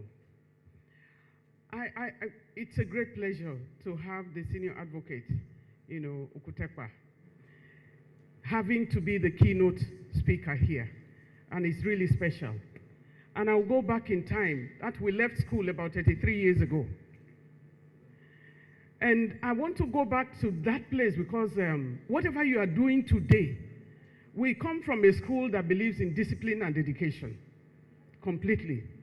And when we were in school, I want to put it down, when I contested for the presidency of the Students' Union, the chairman, the chair of the electoral committee, I can reflect, asked for a bribe from my manager. And I told my manager came and asked me for that. And I said, he has asked for money. I was the first female president to collect the form to say I'm going for the Students' Union presidency. And he was like, just bring some money and then we can make it normal. And I told my manager, I said, money for what? I am going to serve. I have to give money to be elected. I cannot give money. The manager looked at me, the campaign manager looked at me and said, I don't play with failures. Then you go and meet him and have a talk. I said, leave me to him. For me, that night became a very determined night for me. I went on my knees before the Almighty God. That so if I'm going to go and be elected, I'm going to stain myself. If this is it, the fact that I collected the form is good enough. I cannot give anything. I said, Papa God, I'm going to bed. Give me what I can tell this guy tomorrow. The following day, I met the guy, and I looked at him, a gentleman. The eye of the devil, the evil one, is still real. I looked at him and I said, I told you, want some money, so that you can, how much are you asking for? He laughed sheepishly and said, I don't know, whatever, I said, in the first place, the kind of dresses you put on, I respect you so much. And I looked at him, I said, I will not dirty your soul, because we will meet again in 20 years' time. And when we meet, we will remember what we did at the University of Jos. I said, I cannot offer you any money, and I will not dirty my soul, and I don't have to win. I touched the soul of this guy. He went back. 2 days later, he met me, he said, I'm sorry. So we need to go to the core of people, and I won the election, landslide. And I did what, because for me, I went to serve. Even when I was campaigning, I went to the drinking area. They say, oh, hail the president. You have come, please declare. I told them I've been campaigning since morning. I'm so tired and thirsty. Can anybody buy me a bottle of Coke? And they bought it for me. Eventually, when they looked at me, are you serious? And they bought it for me. I went there to serve. I did not take money on behalf of anybody, and I did the service that I wanted to. I thought to recall that because we are now meeting about 33 years later, and I can look boldly in the eyes of everyone that I led, and it's a promise. The quality of citizenship, I think is very, very important that we look at what we are doing. Because we are now talking about who is in the judiciary, is a human being. Who is in, the highest office in the land is a citizenship. Are you a citizen? What is your quality? Whether you are the governor, are you no longer, have you forgotten, I pledge to Nigeria, my country, to be faithful, loyal, and honest. That statement goes for each and every one of us. Whether it is Nigeria, we hail thee, or arise, O compatriot, which I don't know the difference, whatever it is, are you a compatriot? Are you a Nigerian? When we're going for the electoral law, I'm happy that Samson Todo is here. We were there. Some people were even calling us when we were, on the streets.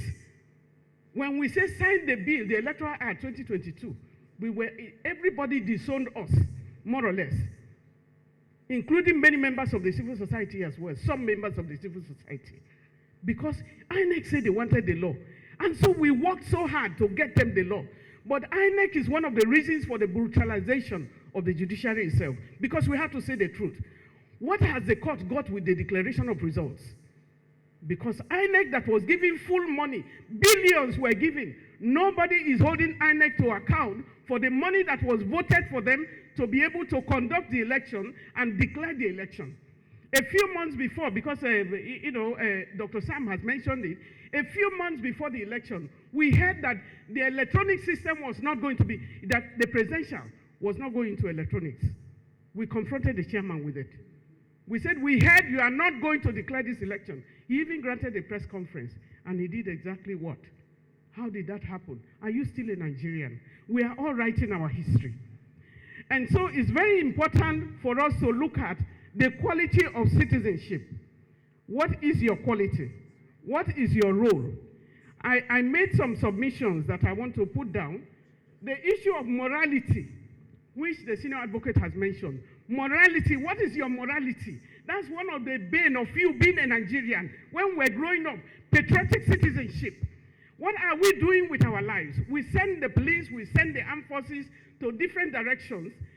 They are to maintain law and order in our countries, but we are now giving them the issue of poverty. We are having this a meeting at a time when demonstrations are going on. That's where I want to be this morning. It's not even in coming here. But the fact is, people are hungry. They are tired because of the indecisions that we have made. The role of the judiciary, we look at independence. Okay, independence of the judiciary. Judiciary, accountability and transparency is something that is lacking, and we must all be held accountable. Protection of the human rights, dispute resolution, the issue of judicial reforms, the role of the electoral process. We have to be able to look at that because the bundle of work for electoral systems has been given to the judiciary, and that should not be the case. Capacity building is required, even as we struggle for the judiciary. Some of the solutions can be strengthening the judiciary. You're looking at enhancing accountability mechanisms, promotion of human rights, education. Civic education was once taken from our curriculum. And then streamline judicial processes. There is a lot that the Lenesik has mentioned already. Combat the judicial corruption. The corruption in Nigeria. Corruption is endemic everywhere, so we need to start attacking it and hold people responsible, not only the judiciary, if we want to sustain it. Electoral, support electoral justice, invest in training and development, public engagement, and also awareness. And we need to strengthen, to look at the fact that the morality that we are talking about is not only on our own side. The terrorism that is executive terrorism, just like the senior Sikh has mentioned. The terror, we have become terrors. The courts have become terrors to the people that they should save. Where are we going to? And it was nice, it was nice that the, Shehu, that's Maru, our former president, Yaradua, of blessed memory. When the judgment came, he said, if they said no, I will pack my things and leave. Why must it be? Must you rule Nigeria? What are we doing to our system? So claim your space. If you are under the sound of my voice this morning, claim your space as a Nigerian. Be a Nigerian, because many of us here are we are on our way going out of Nigeria. When I say we are on our way going out of Nigeria, what am I saying? We are all going to die very soon. Whether we like it or not, 50 years from now, many of us are going out. What have you left behind? Thank you very much. Thank you so much, Enobi, former country director, ActionAid, activist, student union president. An activist is always an activist. She said perhaps her first port of call this morning would have been the Moshood Abiola Stadium to go for a sit-out. Yesterday, I saw her with two other Amazons, Hawa Shekarao and Maudi, sitting out there, their way of protest. But we'll continue. We are making good progress here. Dr. Ilyasu Gashin-Baki is the former president and chairman, Governing Council, Chartered Institute of Forensic and Certified Fraud Investigator of Nigeria. 5 minutes for you, sir, to do a forensic analysis of the keynote address. Thank you. Thank you. I'm the current president. In fact, I'm the pioneer president and chairman governing council of the Chartered Institute of Forensics and Certified Fraud Investigators of Nigeria. It's fairly new. Most Nigerians don't know about us. It was chartered in 2022. All protocols observed. Let me start by quoting President Obama, who said, democracy will win if we fight for it. Therefore, I want to commend IPAC, the current leadership of IPAC, led by Alhaji Dantale, for standing for the first time for the cause of democracy. I think this is a step in the right direction, and it should be sustained. Again, in following, maybe before I give my thoughts, let me also commend the guest speaker for speaking truth to power. And also in the same vein, remind us also that as much as so many things is heaped on the judiciary, they have done a couple of things that still gives us semblance that democracy can thrive and can equally win. A number of issues. One, the recent judgment on the local government case, for me and from so many Nigerians, is by far the most profound step taken since 1999 in deepening democracy and federalism in Nigeria. We have also seen the Supreme Court judgment on currency redesign, which of course the country was at a quagmire. And then again, the courts came in and bailed us out. And several other pro-democracy rulings that we've seen, the judiciary stood to the occasion. Beyond that, we've seen revenue-related cases and all of that. But again, I'm going to take a different turn to the way we look at malfeasance in the judiciary. If you stop back to think of it, the legal profession is the only profession that has the entire arm of government dedicated to them, which is the judicial arm of the government. Because anybody in the judiciary that is not a lawyer is a support staff. My wife is a lawyer, and I used to tell her that the legal profession is perhaps the most privileged, but at the same time it comes with enormous responsibilities.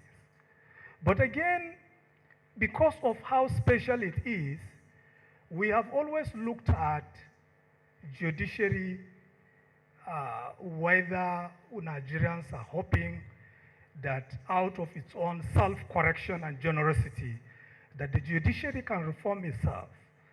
And the answer is no, because we have looked at the wrong direction far too long. And the reason is this. This is the first time, I'm saying this without sounding patronizing, that I have seen a senior lawyer speaking on television, pointing out facts about the judiciary without any fear. And the reason why it is like that is that it's difficult for lawyers to speak against the judiciary. Because at the end of the day, after today, you will go to their court tomorrow. And therefore, most of them, in majority of the cases, internally nobody can stand. And if MBA is listening to me, let them listen well. That the way to reform the judiciary is the MBA should work with other civil society organizations, other NGOs, other professional bodies to further put pressure on the steps that we need to take to reform the judiciary. Because we know whatever they want to say or they would wish to say is limited. They cannot speak for themselves. And that reform is not going to come internally. Self-corrections, as you find in the financial system, cannot happen in the judiciary. Now, going further, if you look at the general issues associated with our electoral reforms, it boils down to one thing. How do we manage the electoral management process in a way that is transparent, in a way that is accountable, and in the way that also speaks to what the people desires? And the encumbrance to that is the fact that over the years, just like the guest speaker said, even in the Supreme Court, some of the Supreme Court decided cases, that we are shying away from the steps that are most crucial. And basically, there are two steps to address that I will profile. One is the infusion of technology into our electoral management system. When I say infusion of technology into the electoral management system, what I mean by that is that we need to take steps from voters registration, to the voting system, to the electronic transmission of results, all these processes need to be automated. Once those processes are automated, one of the legs is solved. Then the second, which is the most profound, is also the infusion of forensics into our electoral management process, which means from the gathering of evidence during voting, authentication of the voters register, to the transmission of result, to the digital and forensic analysis of all the processes. Quite frankly, and let me say to the hearing of Nigerians, the institute which I represent has promised that the 2027 general elections, and I'm happy that the heads of political parties are all here, including the chairman of the ruling party, it will be different. Why? Because the institute is now going to roll out forensic laboratory. We'll have the document forensic laboratory, we have the digital forensic laboratory, we have the medical forensic laboratory, we have the engineering forensic laboratory, and then we'll have the ballistic and physical forensic lab. Now, the digital forensic lab, hear me and hear me well, and the document forensic lab will solve our electoral challenges. It's a shame, and I find it very absurd that the courts are still worried. They are still deciding on what to admit and what not to admit. If you deploy forensic technology end to end, and fortunately there is high-level conversation with IPAC that I believe in the coming days we will even sign an MOU that will lead to assisting political parties even before their primary elections to see that candidates that we put forward are actually credible and are vetted and they go through forensic review. So basically, the Institute is going to play a key role in the 2027 general elections, and this is the beginning of it. And we are here to make sure that that support is provided to political parties, to law enforcement agencies, and to any individual that is interested in forensic services. Thank you.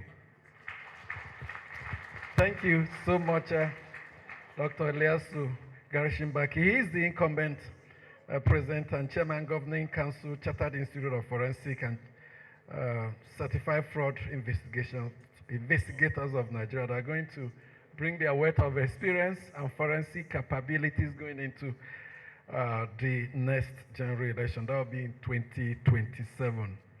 We initially introduced Bashir Ibrahim, former IPAC chairman. He has now joined us, who was left behind a while ago. Can we give him a round of applause?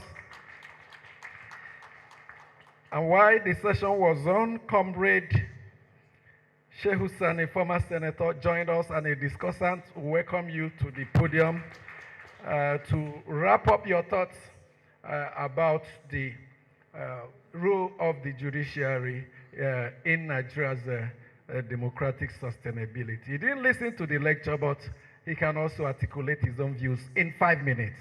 A round of applause for him. Thank you.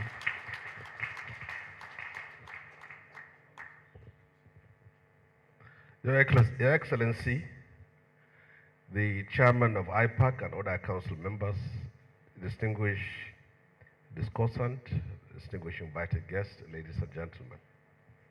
Well, it is a honor and a privilege to be invited to make some little contribution as far as the issue in this course is concerned. Well, I have the exceptional privilege of being in both sides. I've been in the civil society and I've also been in politics. And I believe you need these two experiences to be able to know the two sides and also to be able to understand where the issues are. As a member of the civil society, as an activist, our thinking fundamentally differs from the politicians. Whenever election is at hand, you will see the European Union, the USAID, the Norwegian NGOs, international organizations coming into Abuja, in Sheraton, in Hilton, organizing pre-elections seminar. They come in with white people and they erect slides and lecture us in theory, and they think we are them. And they think that what happens there is also what is going to happen here. But you see, my experience in both sides tells me that I am still trying to find out if there is any electoral reform that a Nigerian politician cannot circumvent. I doubt it. Every inch of Nigerian political territory is controlled by a politician, even this, where this hotel is. There is no ungoverned spaces in politics. You see where the bandits are, Bello Truji and others. There's a politician that knows and controls the polling booths in those areas.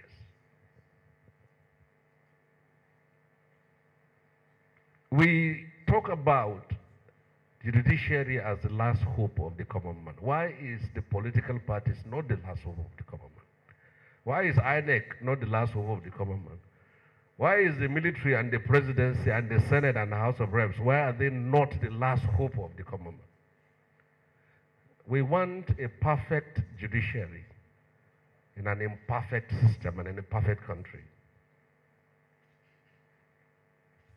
You see, from the civil society, we talk on the ideals, what is supposed to be. But in the field of politics, it's a different ballgame. Every exco of a political party you see is a nominee of somebody. Your Excellency is here sitting down.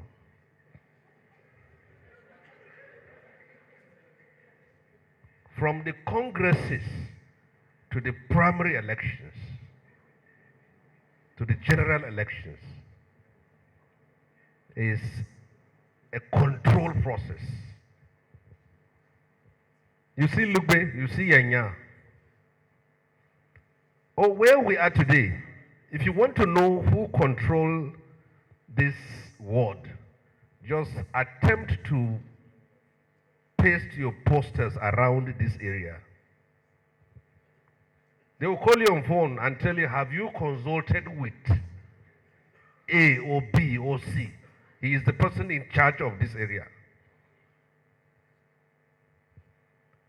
I told you I have two experiences.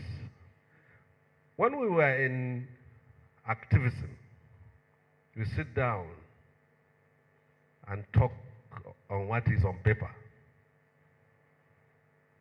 So I switched mode to politics and then I got elected. And when I got elected, I returned to activism in the Senate. And then I lost election.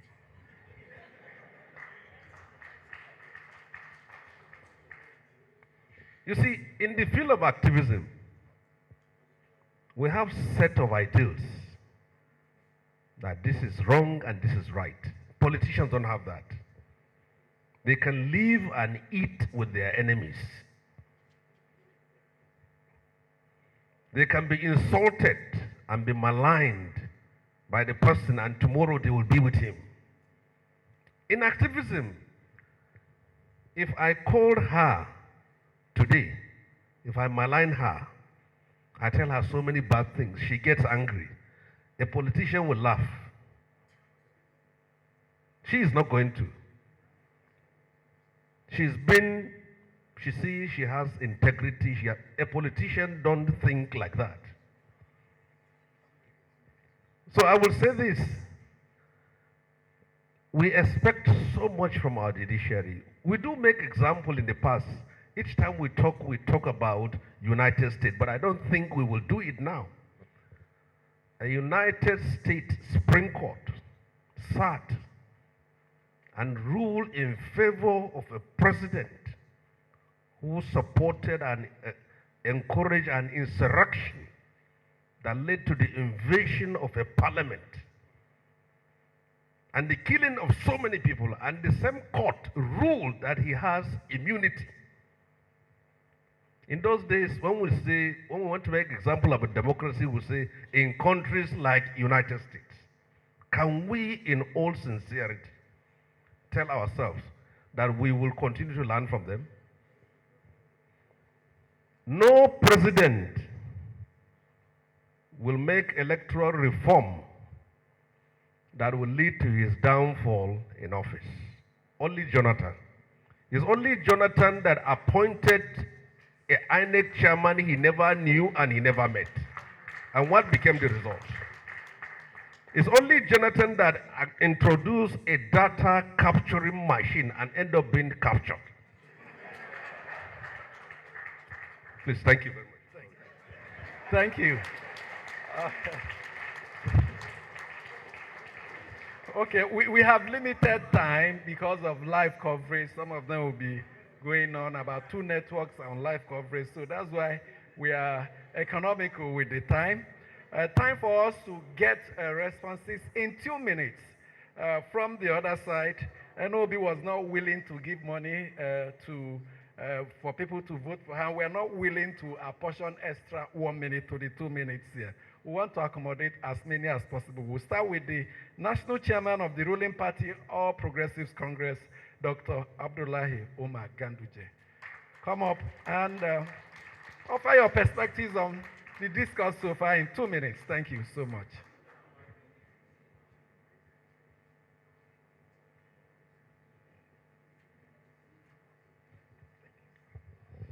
Thank you. The chairman of IPAC, let me stand by the existing protocol. Let me begin in thanking the Inter-Party Advisory Council for inviting me to be a part of this program.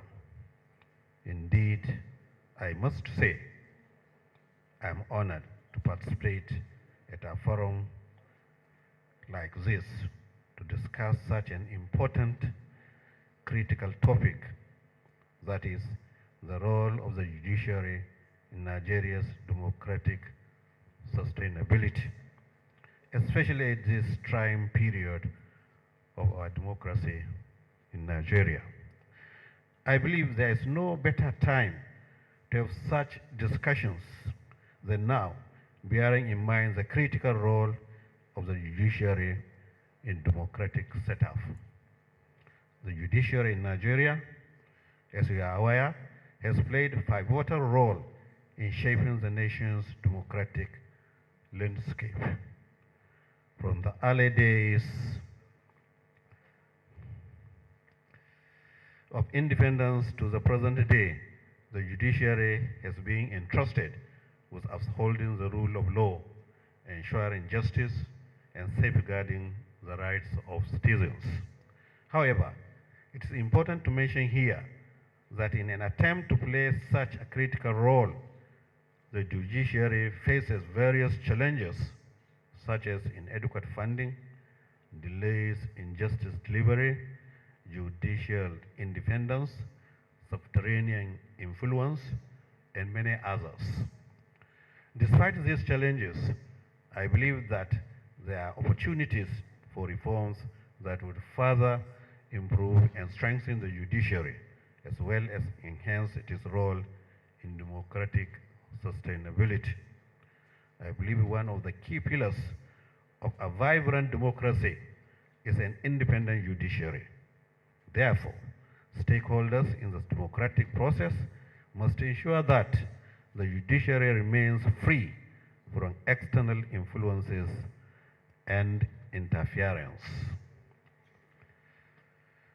This will enable it to uphold the principles of justice, fairness, and the rule of law. Another key pillar is transparency and accountability within the judiciary. These are essential for building public trust and confidence in the judicial system. As political leaders, we must support efforts to enhance transparency, accountability, and integrity within the judiciary to promote democratic sustainability. In conclusion, I would like to say that the judiciary plays a crucial role in Nigeria's democratic sustainability. As political leaders, we must work collaboratively to strengthen the judiciary, uphold the rule of law, and protect the principles of democracy. Let us use this forum to reflect on the importance of judiciary in our democratic system and commit ourselves to supporting its independence, accountability, and effectiveness. Finally, in order to avoid finding ourselves in vicious cycle, blaming the politicians, blaming INEC, blaming the security agencies, blaming judiciary, we continue in a vicious cycle. I think what we need at the moment is institutional reform to ensure that all our institutions are not relying on leaders of the institutions. They are relying on their own rules and regulations, because leaders come and go, but the institutions remain. So once the institutions are strong, then you find out even if another institution is faulty, because other institutions who are stakeholders in democracy, if they are strong, then you find that you don't have to rely on a particular institution in order to succeed. But now, almost all our institutions in democracy are weak. And we continue in vicious circle. Even if the judiciary is reformed, if INEC is not reformed, if security agencies are not reformed, if the executive is not reformed, even the common man has to be reformed, because he too is not an honest man. Let me be frank with you. Thank you and God bless.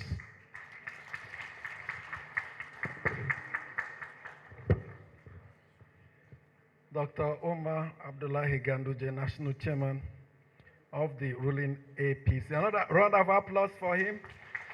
He first read the prepared speech and now followed up, and I was hoping he would do that with what he wants to tell us in conclusion. And we make further progress now. Chief Kenneth Udeze, National Chairman, Action Alliance. 2 minutes for you to weigh in.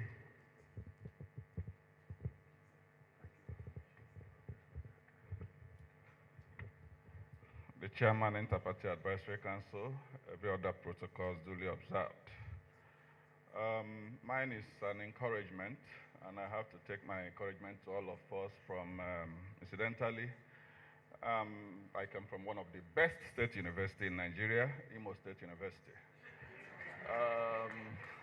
And I want to take reference to what Professor Teosin Dubizu, the pioneer Vice Chancellor of Imo State University, what he said in his last convocation speech, and where he quoted one of the most respected poems written by late Dr. Nnamdi Azikiwe, which he, Zik, wrote in Stora College in March 30th, 1927, and I quote, he said, "Why must I give up the battle began? Let me die a hero than live a coward. Let the wind blow and let the cold bite. Having started this race, I must brace the tape, no matter if I also run. For it is better to survive a race with blistered feet and tireless body than to survive crestfallen, with dropping heads and aching body. For if Whitney Michelson can win a marathon race, if Clarence Demar can win a marathon race, then I too can, and so can you. For if you can limp to survive a race, then limp.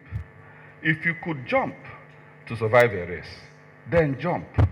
If you could crawl or walk, then crawl or walk, but survive the race.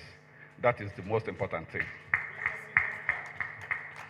I want to encourage us. One of the problems we have today, honestly, is from the Independent National Electoral Commission. We need to purge INEC of staff who are either card-carrying members or non-card-carrying members of political parties.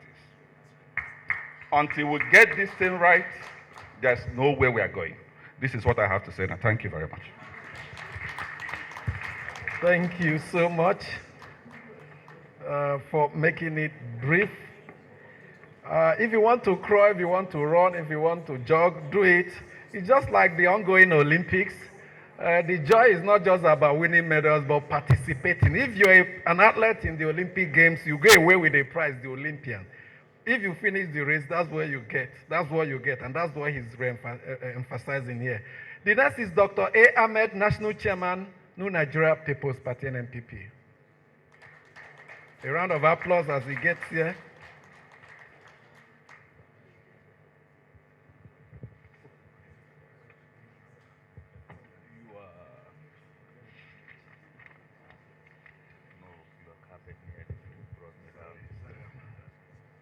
Distinguished ladies and gentlemen, thank you very much for this opportunity. I first of all want to beg and to stand on the existing protocol. We have had varying views expressed which centered on the bold and courageous and hard-headed presentation made to us this afternoon by the guest speaker, who opened this channel of discussion.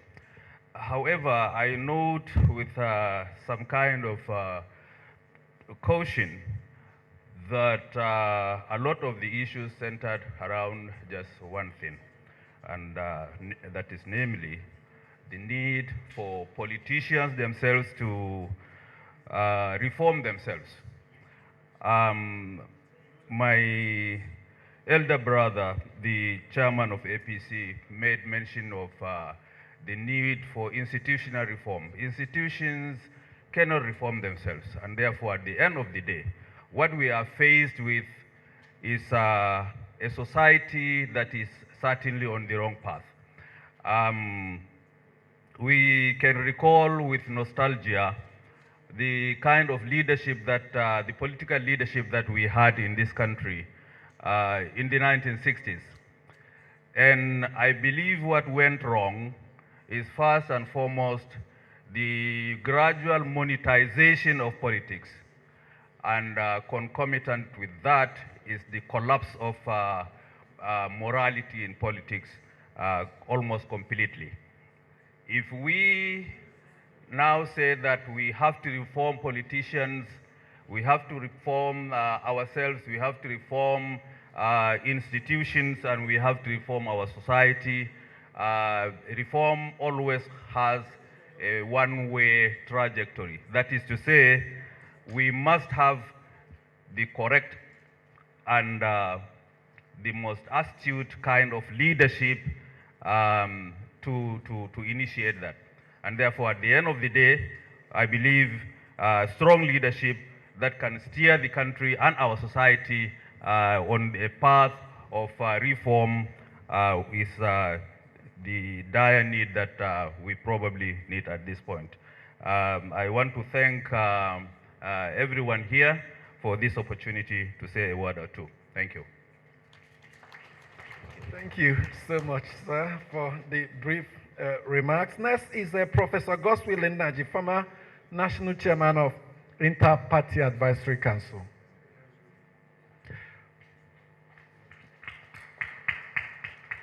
Professor Goswell Naji. A round of applause as he makes his way to the podium. Still identifying with IPAC, boldly written in the face cap. Once a chairman is always a chairman.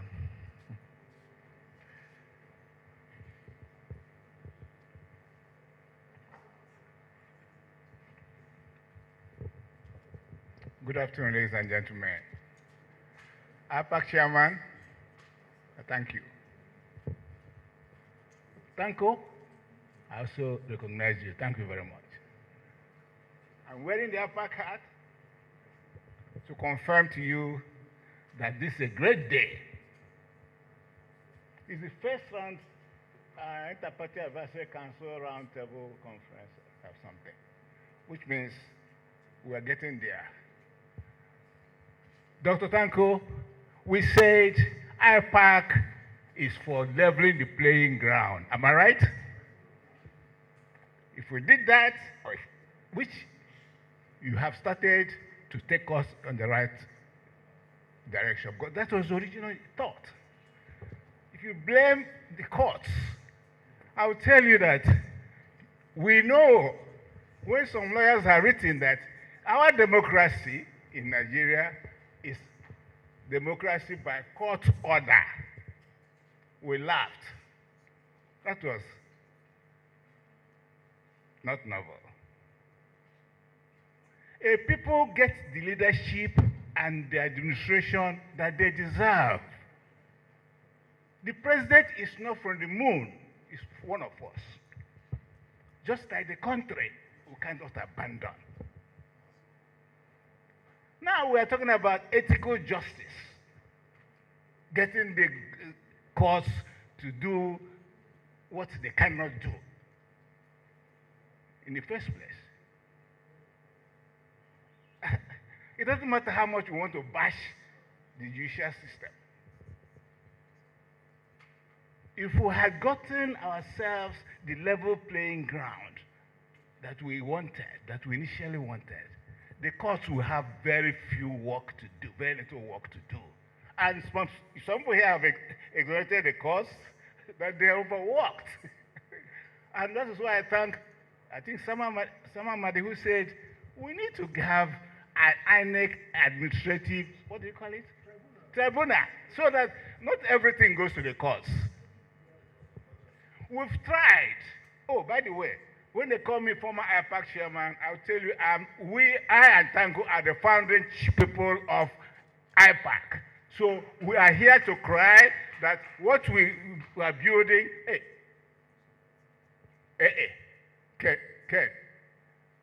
you read us a poem. What we are building is what we want to sustain, and it doesn't matter how hard it gets. People say Rome wasn't built in a day. We haven't even gotten a day. So please, help us help the judiciary to move, to take us forward. Because if we can control the amount and level of litigations that get to court, even things that we can handle in-house, one woman said even in our bedrooms, we wouldn't have the challenge of tasking the courts to interpret everything. To interpret everything, even how the delegates were chosen to come to the, and so forth. I'm reminded that the time is up, but I'm grateful that we're here concerned because it's our challenge.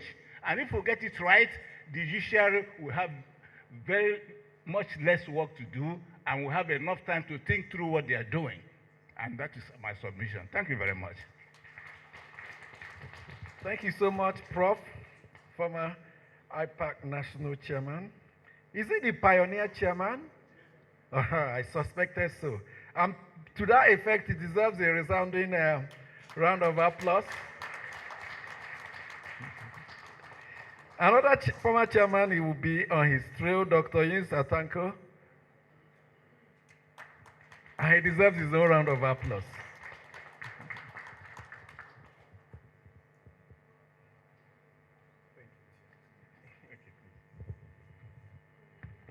Distinguished ladies and gentlemen, as reminded, I have only 2 minutes, so I will stand on the existing protocol. But permit me to recognize the chairman of the Interparty Advisory Council, Mr. Antali, and thank you very much for inviting all of us. For the first time, almost all the IPAC chairmen are being invited to this particular program, and that is a kudos to you. Congratulations and thank you so much. And the panel of the panelists here, thank you very much. Ladies and gentlemen, a little bit of history. 5 political parties sat down and worked for 18 months to develop the code of conduct of the Interparty Advisory Council. Nobody was given any single money. Those political parties were the NCP, the BNPP represented by Professor Nnaji, PDP, and then PSP, then MRDD. Professor Nnaji is the first pioneering chairman of the Interparty Advisory Council, and my humble self, the secretary of the Interparty Advisory Council.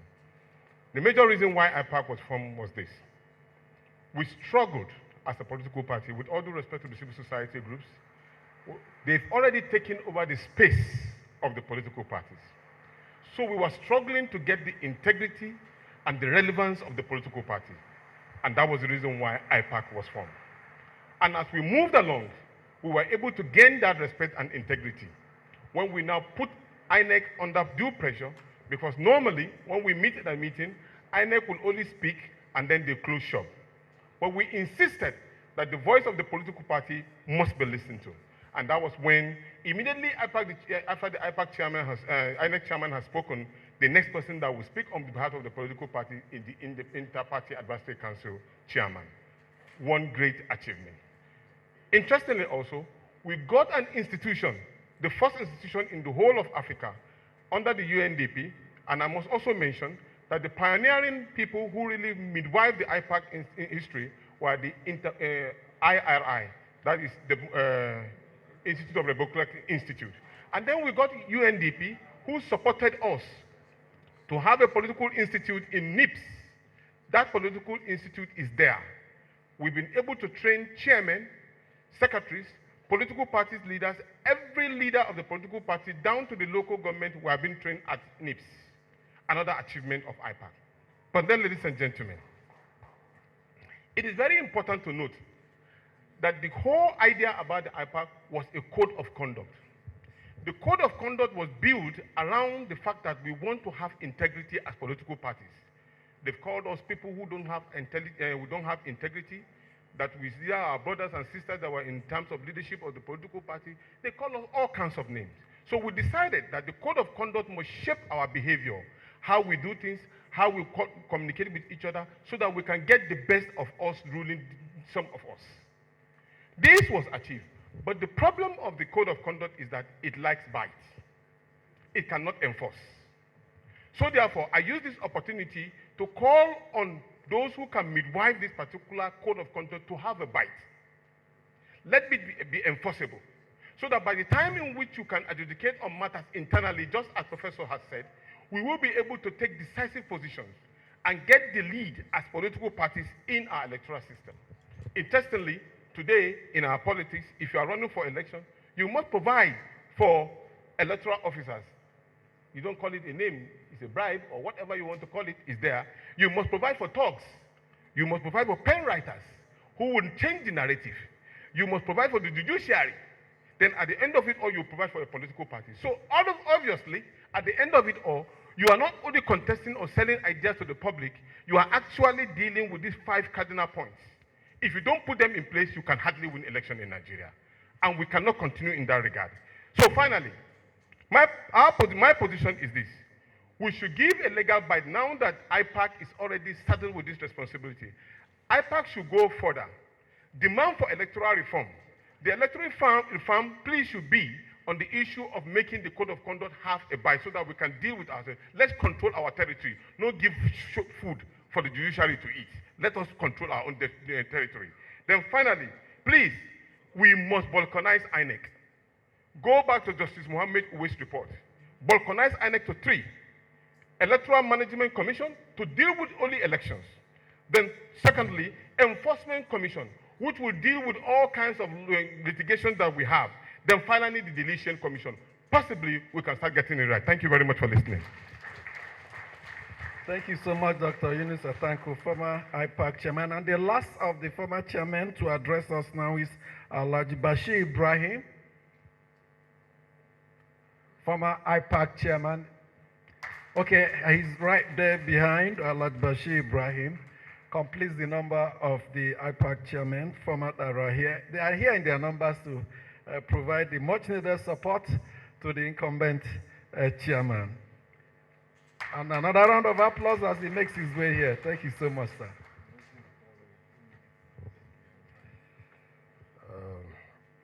Bismillahir Rahmanir Rahim. I had no plans to speak. I was not warned that I was going to speak. So I'll first begin by congratulating Dantale and his colleagues on IPAC for organizing this very, very important event. And then announce that I will also stand on existing protocol. When I saw the topic, the role of the judiciary in Nigeria's democratic sustainability, I felt it would have been a little bit more relevant if we said the role of political parties in Nigeria's democratic sustainability. Because no institution is more central to the sustainability of democracy in Nigeria than the political parties. If you want to reform Nigeria, you need to get control of political parties. I started off as a politician, as a polling agent in 1978 for PRP, and ended up in 2013 as the national chairman of PDM, People's Democratic Movement. I have always believed that the biggest problem of Nigeria is political parties. If you run for election, if you ever run for election in your life, you will know that unless we reform our political parties, Nigeria will never be reformed.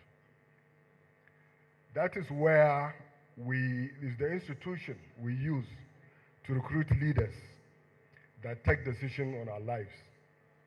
But who do we allow to take control of political parties? Mostly everybody wants to run for governor, they want to run for president, they want to be senator, because that's where the money is. But you have to come through these institutions. And because the process takes place only once every 4 years, then that's where the toll gate is. You have to pay for every single thing that you want to achieve as a politician. Let us tell ourselves the truth. I was chairman of a political party, and I know what goes on in political parties. I read a report recently that the judiciary now has collected more bribes than any other public institution in Nigeria. I don't remember. I'm sure Sam Ahmadi will recall which institution. Yes, MBS and one other international organization. I asked myself, okay, they collected more of the money. Who gave more of the money? More likely politicians. Okay, so really we should not scapegoat anybody. We should hold ourselves responsible for the problems of this country. And we should look ourselves in the mirror, tell ourselves the truth, and start the reform from within political parties. Thank you very much.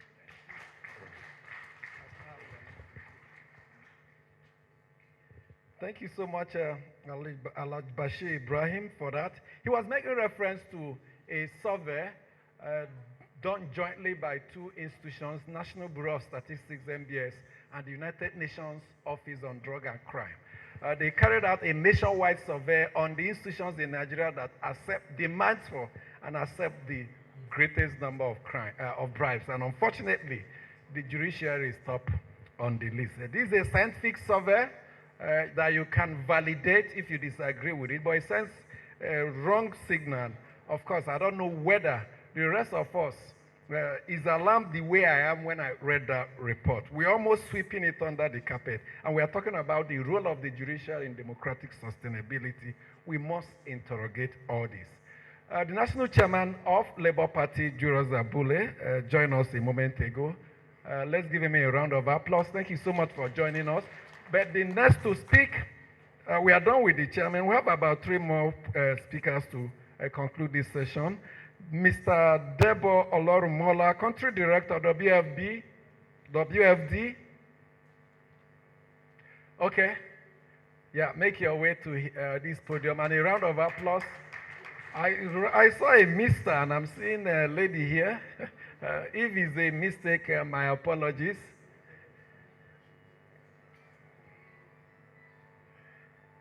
Are you representing Mr. Debo? Okay, that's better. First, introduce yourself and weigh in 2 minutes. Permitted to stand on existing protocols. Shola Fulanya is my name, and I work with the Westminster Foundation for Democracy. Adebowale Olorumola is not around. He was there earlier in the morning, and he was introduced, he waved to everybody, but he had to attend to other pressing official duties, so he asked me to represent him at this movement.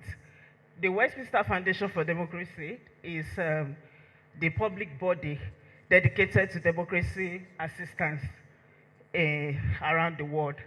And in Nigeria, we are interested in citizens' participation, and we strengthen democratic institutions such as IPAC. And we are proud to say that we are associated with IPAC. We've been partners. We supported IPAC with the strategic plan when this new executive came in. And we are very happy to see that they are actually implementing the strategic plan. This is one of the activities in that strategic plan. So I would like you to also give them a round of applause. We appreciate the leadership. And then to also quickly say that at WFD, we are also interested in this topic, the role of the judiciary. We understand the issues within the Nigerian legal system, and especially with the electoral disputes that come from all of this. And we will continue to advocate for having specialized electoral disputes commission. I think it will unpack some of the issues that we have with INEC and even within the judiciary in itself. Because we realize that the judiciary in itself is clogged all year round with these electoral disputes. So if we have a specialized agency or commission, we would know this is their work, and they would be able to adjudicate on all of these electoral disputes. The other thing we would also advocate is for political parties to strengthen their internal democracy. It is very, very important. If we have strengthened internal democracies within our parties, we would have nipped some of these electoral disputes in the bud. And all of these judicial cases would not even arise. It would have become very, very minimalized, and then we'll have time to have, the court judges will have time to address civil cases in the courts. So it is very, very important that we strengthen the internal democracies within our parties. WFD will continue to support IPAC. We are proud of these achievements, and for the fact that this is the first one, we are sure we'll have a second one, a third one, and WFD is pledging its support to continue to support this leadership to achieve their goals. Thank you very much.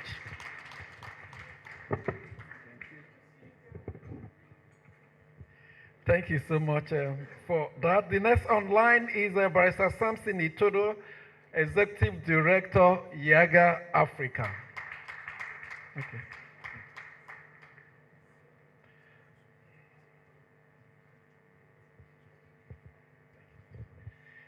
Thank you very much. Let me stand on all existing protocol, but to congratulate IPAC for hosting this dialogue. It's good to see political parties aggregating public sentiments and having deep policy conversations about them. But I can't speak without really commending the keynote speaker. I think beyond the fact that this was a provocative keynote, but you've laid out what we need to get out of this mess. I'm the fourth person who is speaking from the biggest university on the continent, which is University of Jos. So I want to join in speaking as a Josite. I won't speak from my own sort of understanding of this issue, but I want to remind us of what Justice Detijo said in his valedictory speech as we think about the role of the judiciary. The first point he raised, he said, as presently structured, the Chief Justice is the chairman of the Judicial Council, which oversees both the appointment and discipline of judges. He is equally the chair of the Federal Judicial Service Commission, the National Judicial Institute, the Legal Practitioners Privileges Committee that appoints senior advocates of Nigeria. In my considered opinion, the oversight functions of these bodies should not rest on an individual. A person with absolute powers, it's said, corrupts easily and absolutely. So as we think about the role of the judiciary, there's great need for the judiciary to also purge itself. And it begins with this arm of the judiciary that is expected to hold judiciary to account.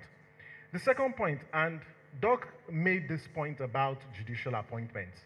Justice Detijo also reminded us about the nepotism in the judiciary.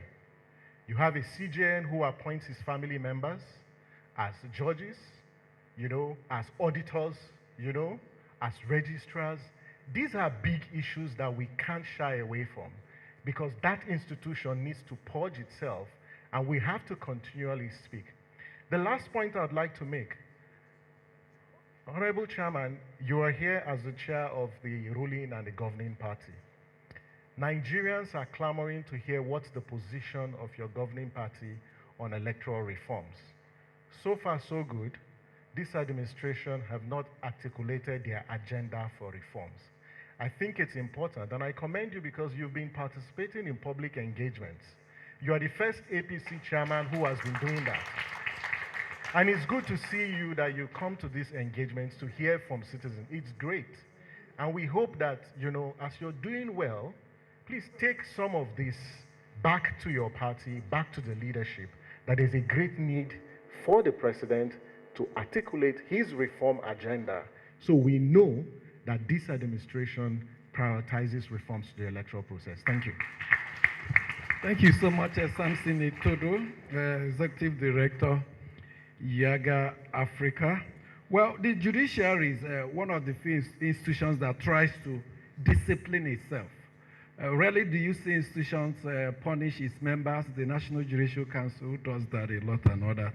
But for what retired Justice of the Supreme Court, Detijo said, because I've gone through the tape over and over again, how can we begin to help judiciary? Are there legislations, are there constitutional provisions that the judiciary cannot activate the reform and changes should help come from outside?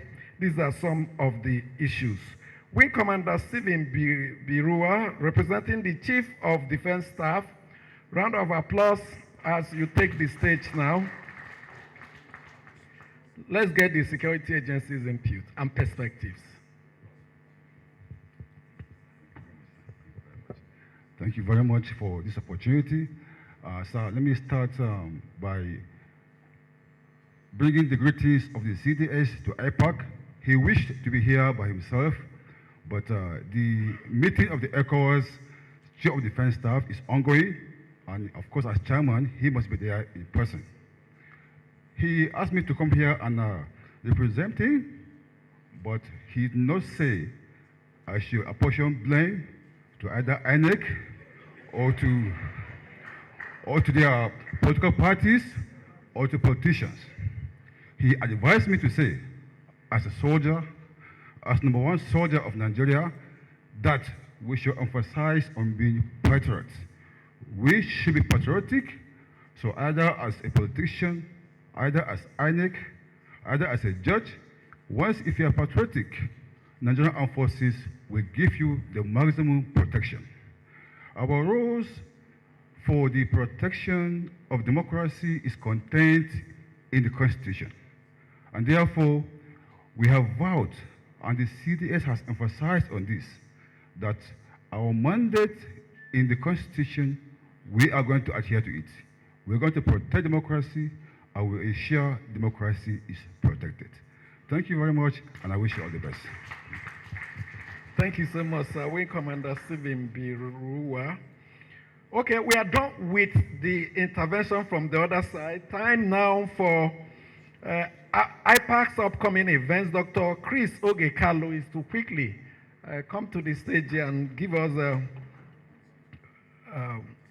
remarks about the other program of events the Inter-Party Advisory Council had put in place, perhaps not for today, but in the near future. Dr. Chris Ogekalo. Okay.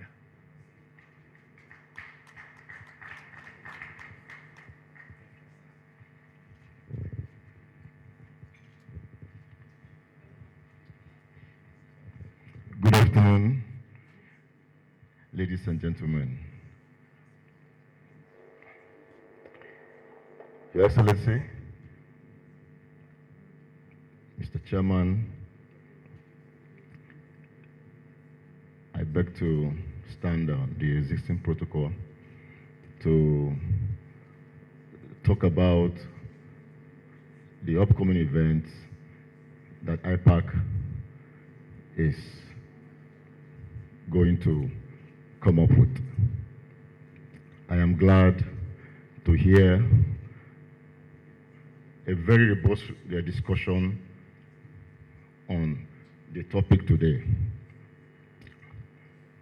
The good thing is that in all this,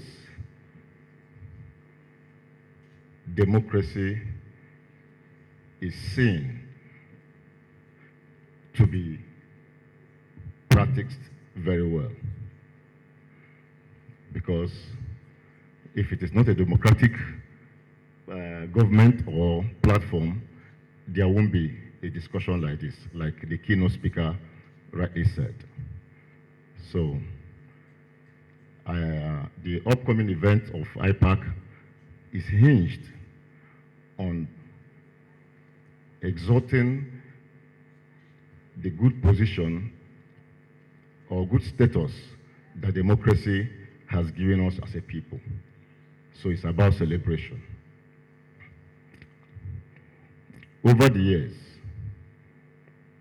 the United States of America, through its public relations handlers, has successfully designed an innovative strategy through film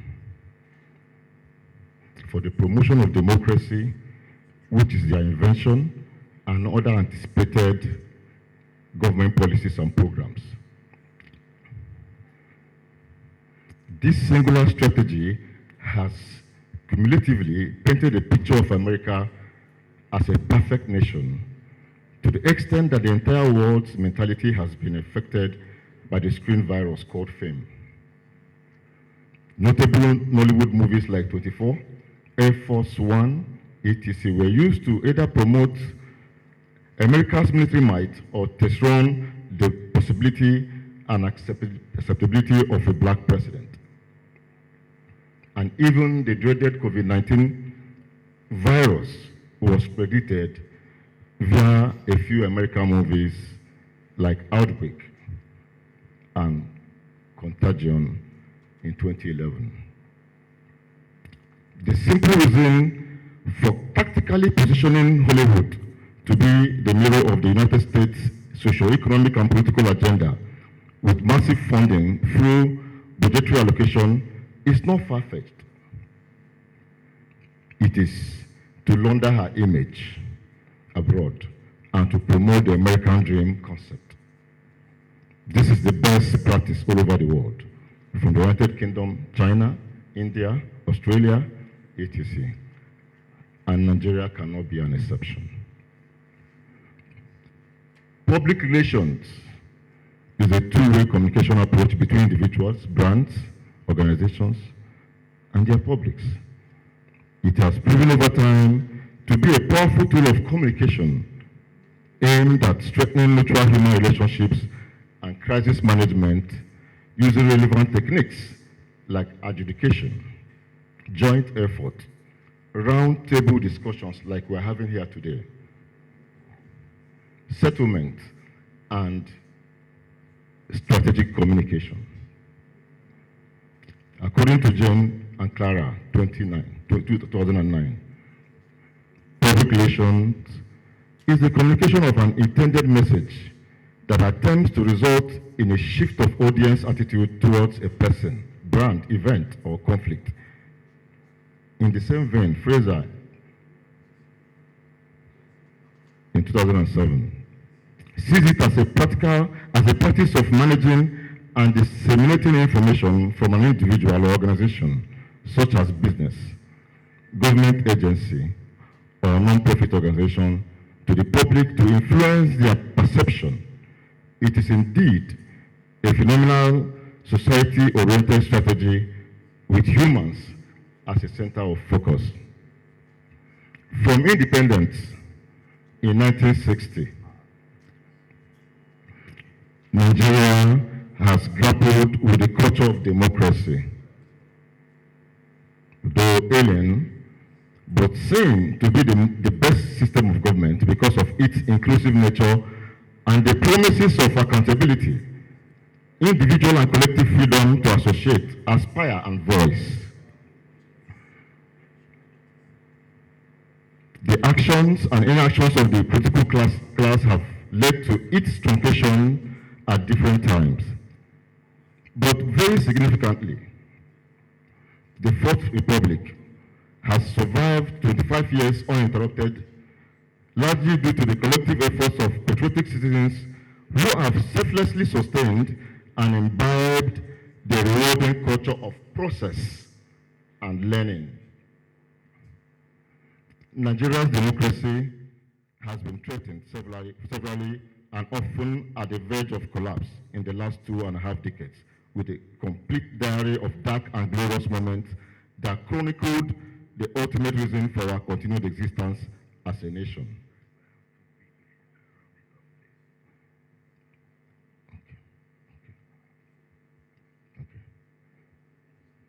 Okay, for want of time, I will just go straight to tell you about the upcoming event. But I wanted to prepare your minds to understand why this upcoming event is very necessary in the life of our nation at this time. Well, the Interparty Advisory Council of Nigeria,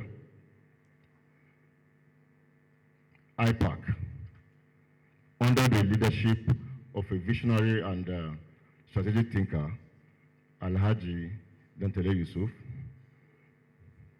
is working towards using an innovation that has been tested and trusted all over the world to communicate, to bridge the gap between the ruling class and the citizens of Nigeria, just like what has been discussed here extensively. Yes, we can talk from this point and discuss the way forward. But ultimately, how to communicate it down to the people in the grassroots is very, very important and very key. Because if the communication so far has been apt, there won't be need for what is going on in the process we are witnessing today. Because ignorantly, people have carried Russian flags asking for military takeover. Ignorantly. Forgetting that what they are enjoying, as it were, is the benefit of democracy. Because if not for democracy, they won't have the freedom to even go about protesting in the first place. And that message should be sent to them. And we must be strategic about it. And that is why IPAC.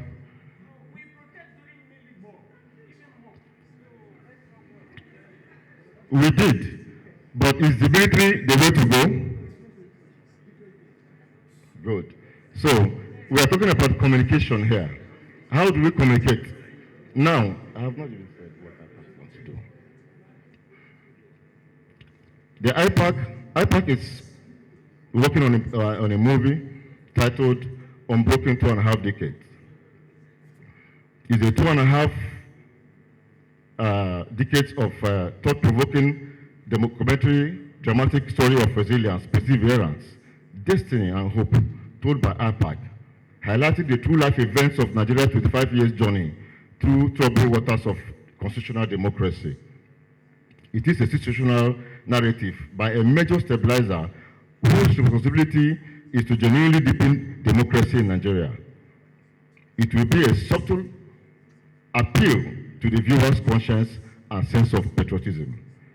In about 120 minutes of captivating drama, the movie, Unbroken 2.5 Decades, will harmonize the selfless agitations of Nigerians for good governance through a deliberate effort by the ruling class and the quest for compatible federalism, where the beauty of our unity in diversity radiates colors of equity, justice, and unconditional peace. It will be a world-class standard movie that featured the creme de la creme of the Nollywood, the very best of technical crew in the industry, and top-notch film production equipment to commemorate the silver jubilee of uninterrupted civil rule and against thereof, and to build generational democratic bridges, patriotic consciousness, and international acceptability of the Nigerian brand. Tomorrow, by the special grace of God, the 9th of August,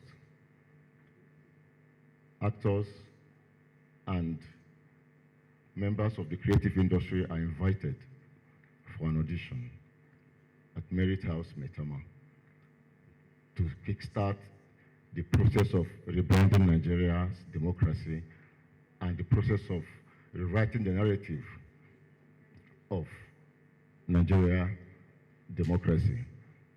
This is a call to national duty, to Nigerians and stakeholders to support this. Thank you. I think he deserves more. Thank you. You are invited, and I'll be there. We are just making haste to make sure we don't take most of our time for the day. Just 2 more and we are gone. In the next 5 minutes, we'll be leaving here. It's now time to read the communique of this roundtable. And I said earlier, I hope this IPAC would present this communique to the necessary institutions, the judiciary. I named them for their consideration and benefit because of the rich content that have been produced there. And to do that, Adora Signijak, Technical Director of Inter-Party Advisory Council, we welcome you to the stage here. Adora.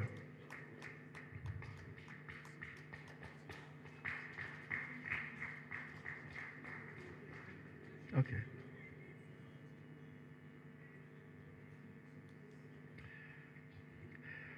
Adora ran election as a member of Imo State House of Assembly, but she didn't have the capacity to unleash violence, and so she missed out narrowly. But she's still identifying with IPAC. Thank you so much, Adora. Thank you so much, Amici.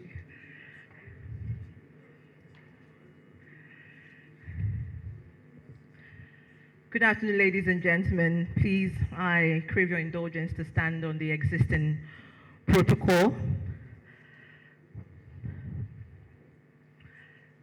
So I'm going to take a few minutes of your time to go through the communique that we've put together, curating it from the expressions that have been genuinely brought to the fore in this conversation.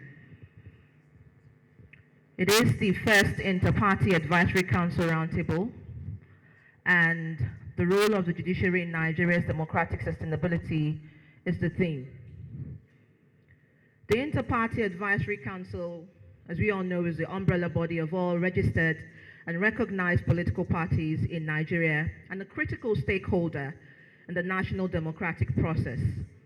The body is set up in recognition of the role of political parties in consolidating and deepening democracy, as well as ensuring a conducive environment for successful elections, political stability, enduring democracy, good governance, and well-being of Nigerians.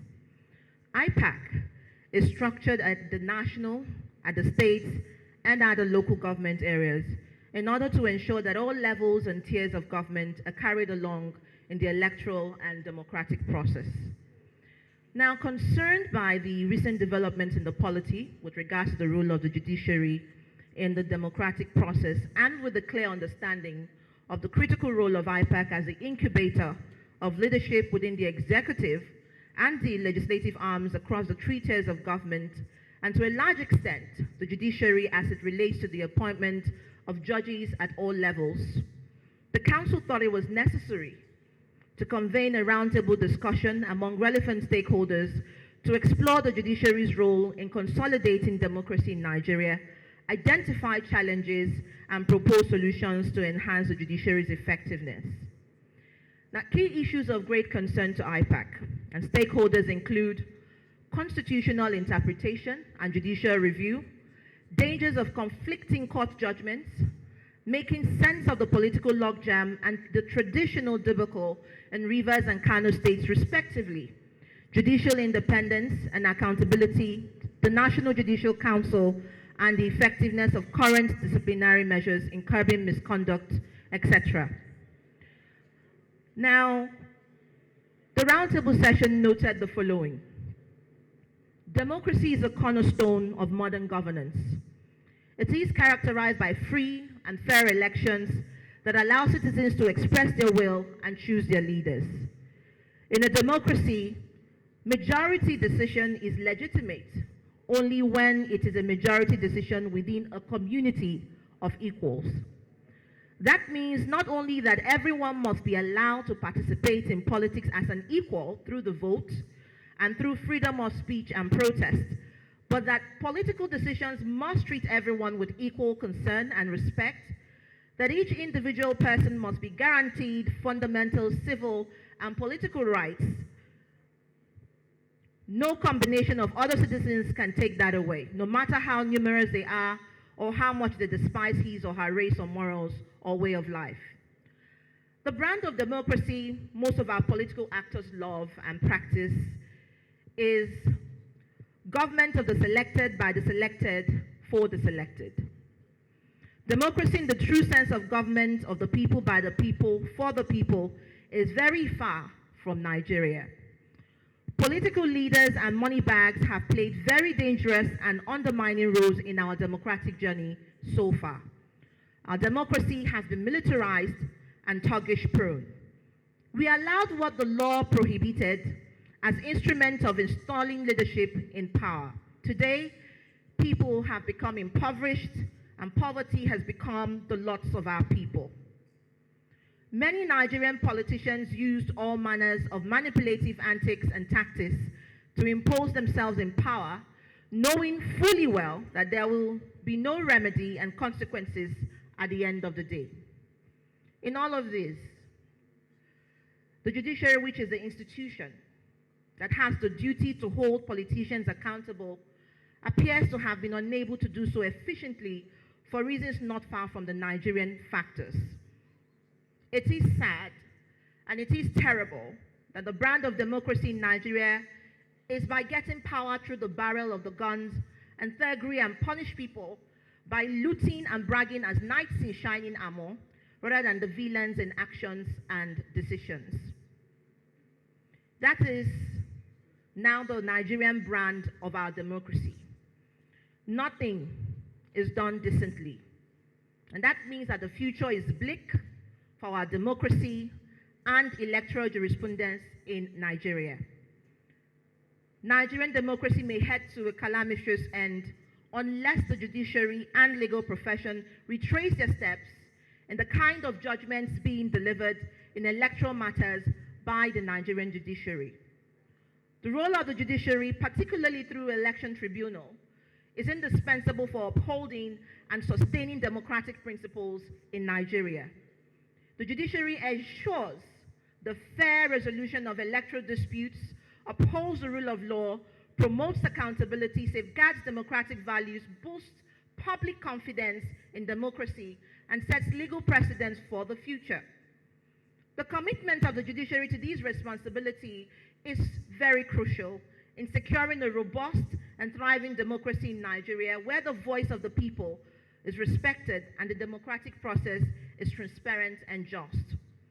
In Nigeria, as in many other democratic nations, Nigerians and our laws expect the Nigerian judiciary to play crucial roles in preserving and protecting democratic governance and the integrity of democracy through election tribunals and courts by adjudicating electoral disputes. Now, all over the world, historical jurisprudence has shown that members of the legal profession, who are the producers of the judiciaries in their respective countries, play significant roles through the judicial institutions for good governance and accountability. The court, and indeed all courts in Nigeria, have a duty which flows from a power granted by the Constitution of Nigeria to ensure that citizens of Nigeria, whether high or whether low, get the justice which the case deserves. The powers of the courts are derived from the Constitution, not at the sufferance or generosity of any other arm of government of Nigeria. The judiciary, like all citizens of this country, cannot be a passive onlooker. When any person attempts to subvert the administration of justice and will not hesitate to use the powers available to it to do justice in the case before it. In those days when judges of immaculate character and courage manned the judiciary in Nigeria, there was this consistency in judicial precedents.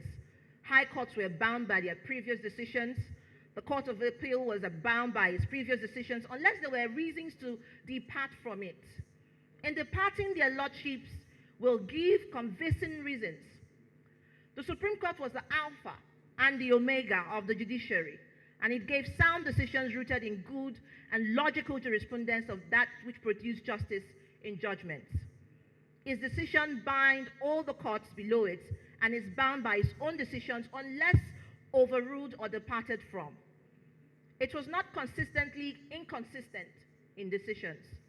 Lawyers were sure that with certainty of precedents of previous decisions, they could give legal advice and be sure that their advice would be correct and almost accurate. As at now, in all honesty, with profound respect, we can say that our revered Supreme Court is not consistently inconsistent in decisions, particularly when it comes to decisions in electoral jurisprudence.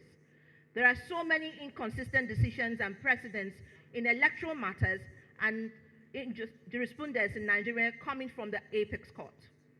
Now, gradually, there is no hope of getting justice in electoral jurisprudence by those who are robbed of victories at the polls, either by Turkish approaches or by outright INEC collusion with those they are ordered to be declared in breach of the sovereignty of the people. Many decisions are at variance with legal logic and constitution and previous decisions of the courts. Judgments of courts and tribunals ought to contain and serve the end of justice, the interest of those who were wrongly denied opportunities at the polls and those who voted them. But alas, that is not the case in most cases of judgments in electoral matters. The kind of electoral judgments from our courts, which in most cases are devoid of justice, has made many of them to lose hope in the potential good and purpose of justice and democracy in the Nigerian state.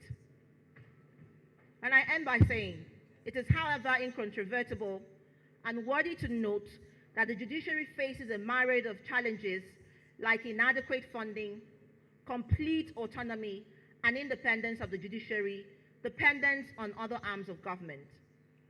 Recommendations. Number one, Nigerian courts need to take a hard look at some of the principles of electoral jurisprudence that are aiding and abating the rigging and imposition of people duly rejected at the polls but wrongly announced and imposed by the electoral body.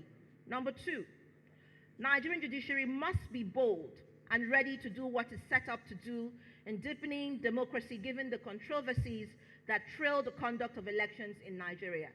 Number 3, the old orders and some archaic precedents and principles that put roadblocks to democratic growth and development must be departed from. A new set of rules to guide the political behaviors of our political class must be set.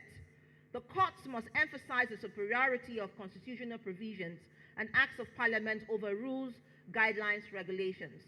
Number 4, the inevitable and sacred duty on the judiciary to avoid technicality and to do substantial justice, since in the words of the Supreme Court, technical justice in reality is not justice, but a caricature of it. Number 5, the innovations introduced by the BVAS accreditation and uploading of election results at the polling units to ensure transparent democratic process must be given the correct interpretation to ensure the sanctity of our democratic sanity.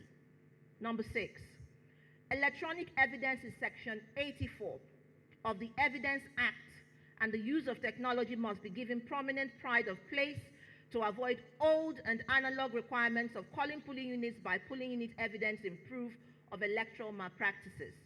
Number 7, legislation should nip in the bud the issue of laxity and latitude given to INEC to choose whichever method of transmission of results it wants, but adhere to a mandatory, uniform, clear, and unarguably duty and obligation prone to be carried out by INEC via clean and unambiguous status.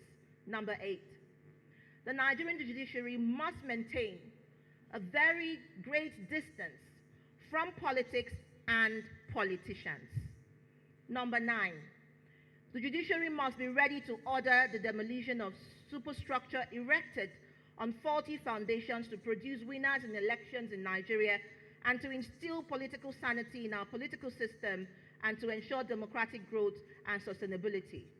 Number 10, no court, what is sought, should approve the barbaric conduct that produce winners of elections in democracy on the principle of substantial compliance that will continue to encourage brigandage and hooliganism as part of the Nigerian brand of democracy. And number 11, our courts must resist the temptations of encouraging the continued use of thuggery as parts of Nigerian democratic culture and values. Nigerians must not be seen as primitive in the comity of democratic nations. And number 12, there is a critical need to fully introduce forensics, automation, and deployment of technology to the electoral process from registration to electoral transmission. Number 13, to enhance resolutions of disputes in political parties, there should be a legislation to entrench fixed arbitration panels in political parties to deal with internal disputes in political parties. Number 14, Nigerian judiciary must move from the analog jurisprudence to digital jurisprudence, where the use of technological devices to resolve electoral disputes are welcome and deeply encouraged. No one needs to be physically present in Zamfara, Lagos, Enugu, Edo, and Rivers, for instance, to see what goes on in those states and other states on election days, given the ability of our technological devices that has made the world a global village. And number 15, politicians should not be involved in the recruitment process of judges. Accordingly, recruitment of judicial officers must be carried out transparently, meritoriously, and without bias, so as to have the best hands with impeccable integrity, which will in turn rub off on the quality of judgments. And number 16, the recruitment of delegates who elect the candidates who ultimately fly the flag of the parties should be critically recalibrated. And number 17, politicians, judicial officers, and key stakeholders should be patriotic and seek to leave lasting legacies for the sustenance and deepening of democracy. Number 18, because self-correction is not very easy, judicial reforms may be more effective if it comes from outside a system. Hence, NBA needs to work with other organizations like stakeholders within the civil society organization to facilitate the expected judicial reforms. And number 19, the need to purge INEC of staffs who are partisan. Number 20, in order to avoid the vicious circle of blames, we need institutional reforms where the institutions are stronger than the individuals. And finally, number 21, participants commended IPAC leadership for this initiative towards deepening democracy and enjoying stakeholders, government partners, and the media to support IPAC Roundtable series. And we so pledge you and urge you to also support this series, as this is the first roundtable and more to come in future. This is a submission of the communique. Thank you very much.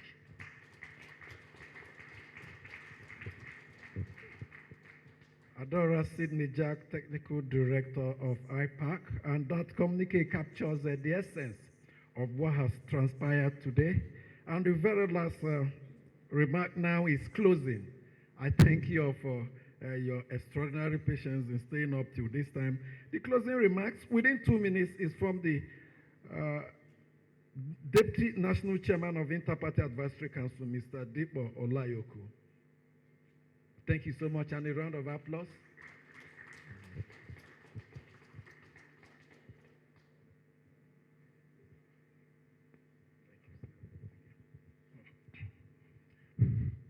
To God be the glory. What our dear son, Jibril Samuel Okutepa, did today was to drive an articulated vehicle on a high speed through a muddy water. In the process, he splashed mud in different directions.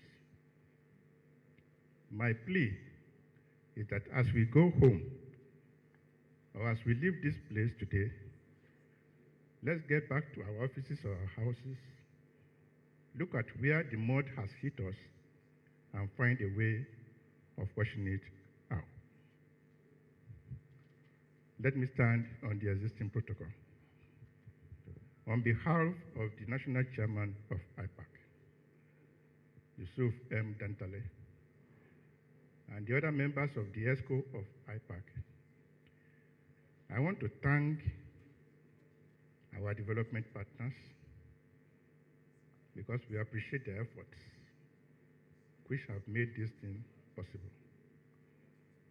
We want to thank our guest speaker, the son. You must agree with me that everybody present here today has got something to get back home and search our conscience, because we are all involved in whatever is happening in our country today. Our son, we really thank you, sir. We pray that your well of knowledge will never go dry. The Almighty God will continue to replenish them. We also want to thank our panel of discussants. We really appreciate your contributions individually and collectively. We want to thank specially and especially party leaders that have sat through this program since 10 o'clock, because you will quite agree with me that managing or administering a political party is a 24-hour job. So when we see political leaders that decided to stay for 4 hours, we really appreciate you, sir. We won't take these your presence for granted. It has been established. The new IPAC under Ladi Y.M. Dantale is an IPAC that has focus. And that is why since he took over, we have been having series of programs. And as we have been informed, this is the first in the series of roundtable discussions on how to deepen our democracy. We also want to thank our communication department, because it wasn't easy to quickly capture what everybody has said, and they came up with a fantastic communique that covered everything. Finally, we want to thank everybody here present. And our hope, our prayer, is that as we leave this place, we are not leaving the presence of God. Anywhere we go to from here, from either to our house or to our office, the Almighty God will be with us. And I can assure you that very soon, IPAC is going to invite you to another program, because the concern of IPAC is how to deepen democracy. IPAC, deepening democracy in Nigeria. God bless you as we depart. Thank you so much, sir. I think we have come to the end of the event today. There will be a national anthem, which is next, and after that, group photographs. Those in the front seat will join them, then we'll do it in batches. But first, the national anthem. So may we remain standing as we take the national anthem again.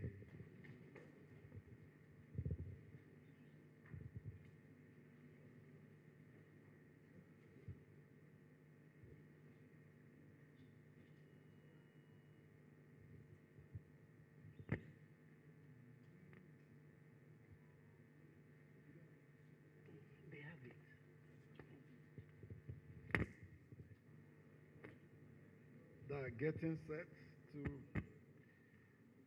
roll it. And if they're not ready, we can go ahead. Okay. We can sing along. It's in the first page of your program. Okay, seems they're ready now. Okay, here we go. 1, 2, 3, go. Nigeria, we held our own dear native land. No tribe and tongues may differ, in brotherhood we stand. Nigerians are all proud to serve our sovereign motherland.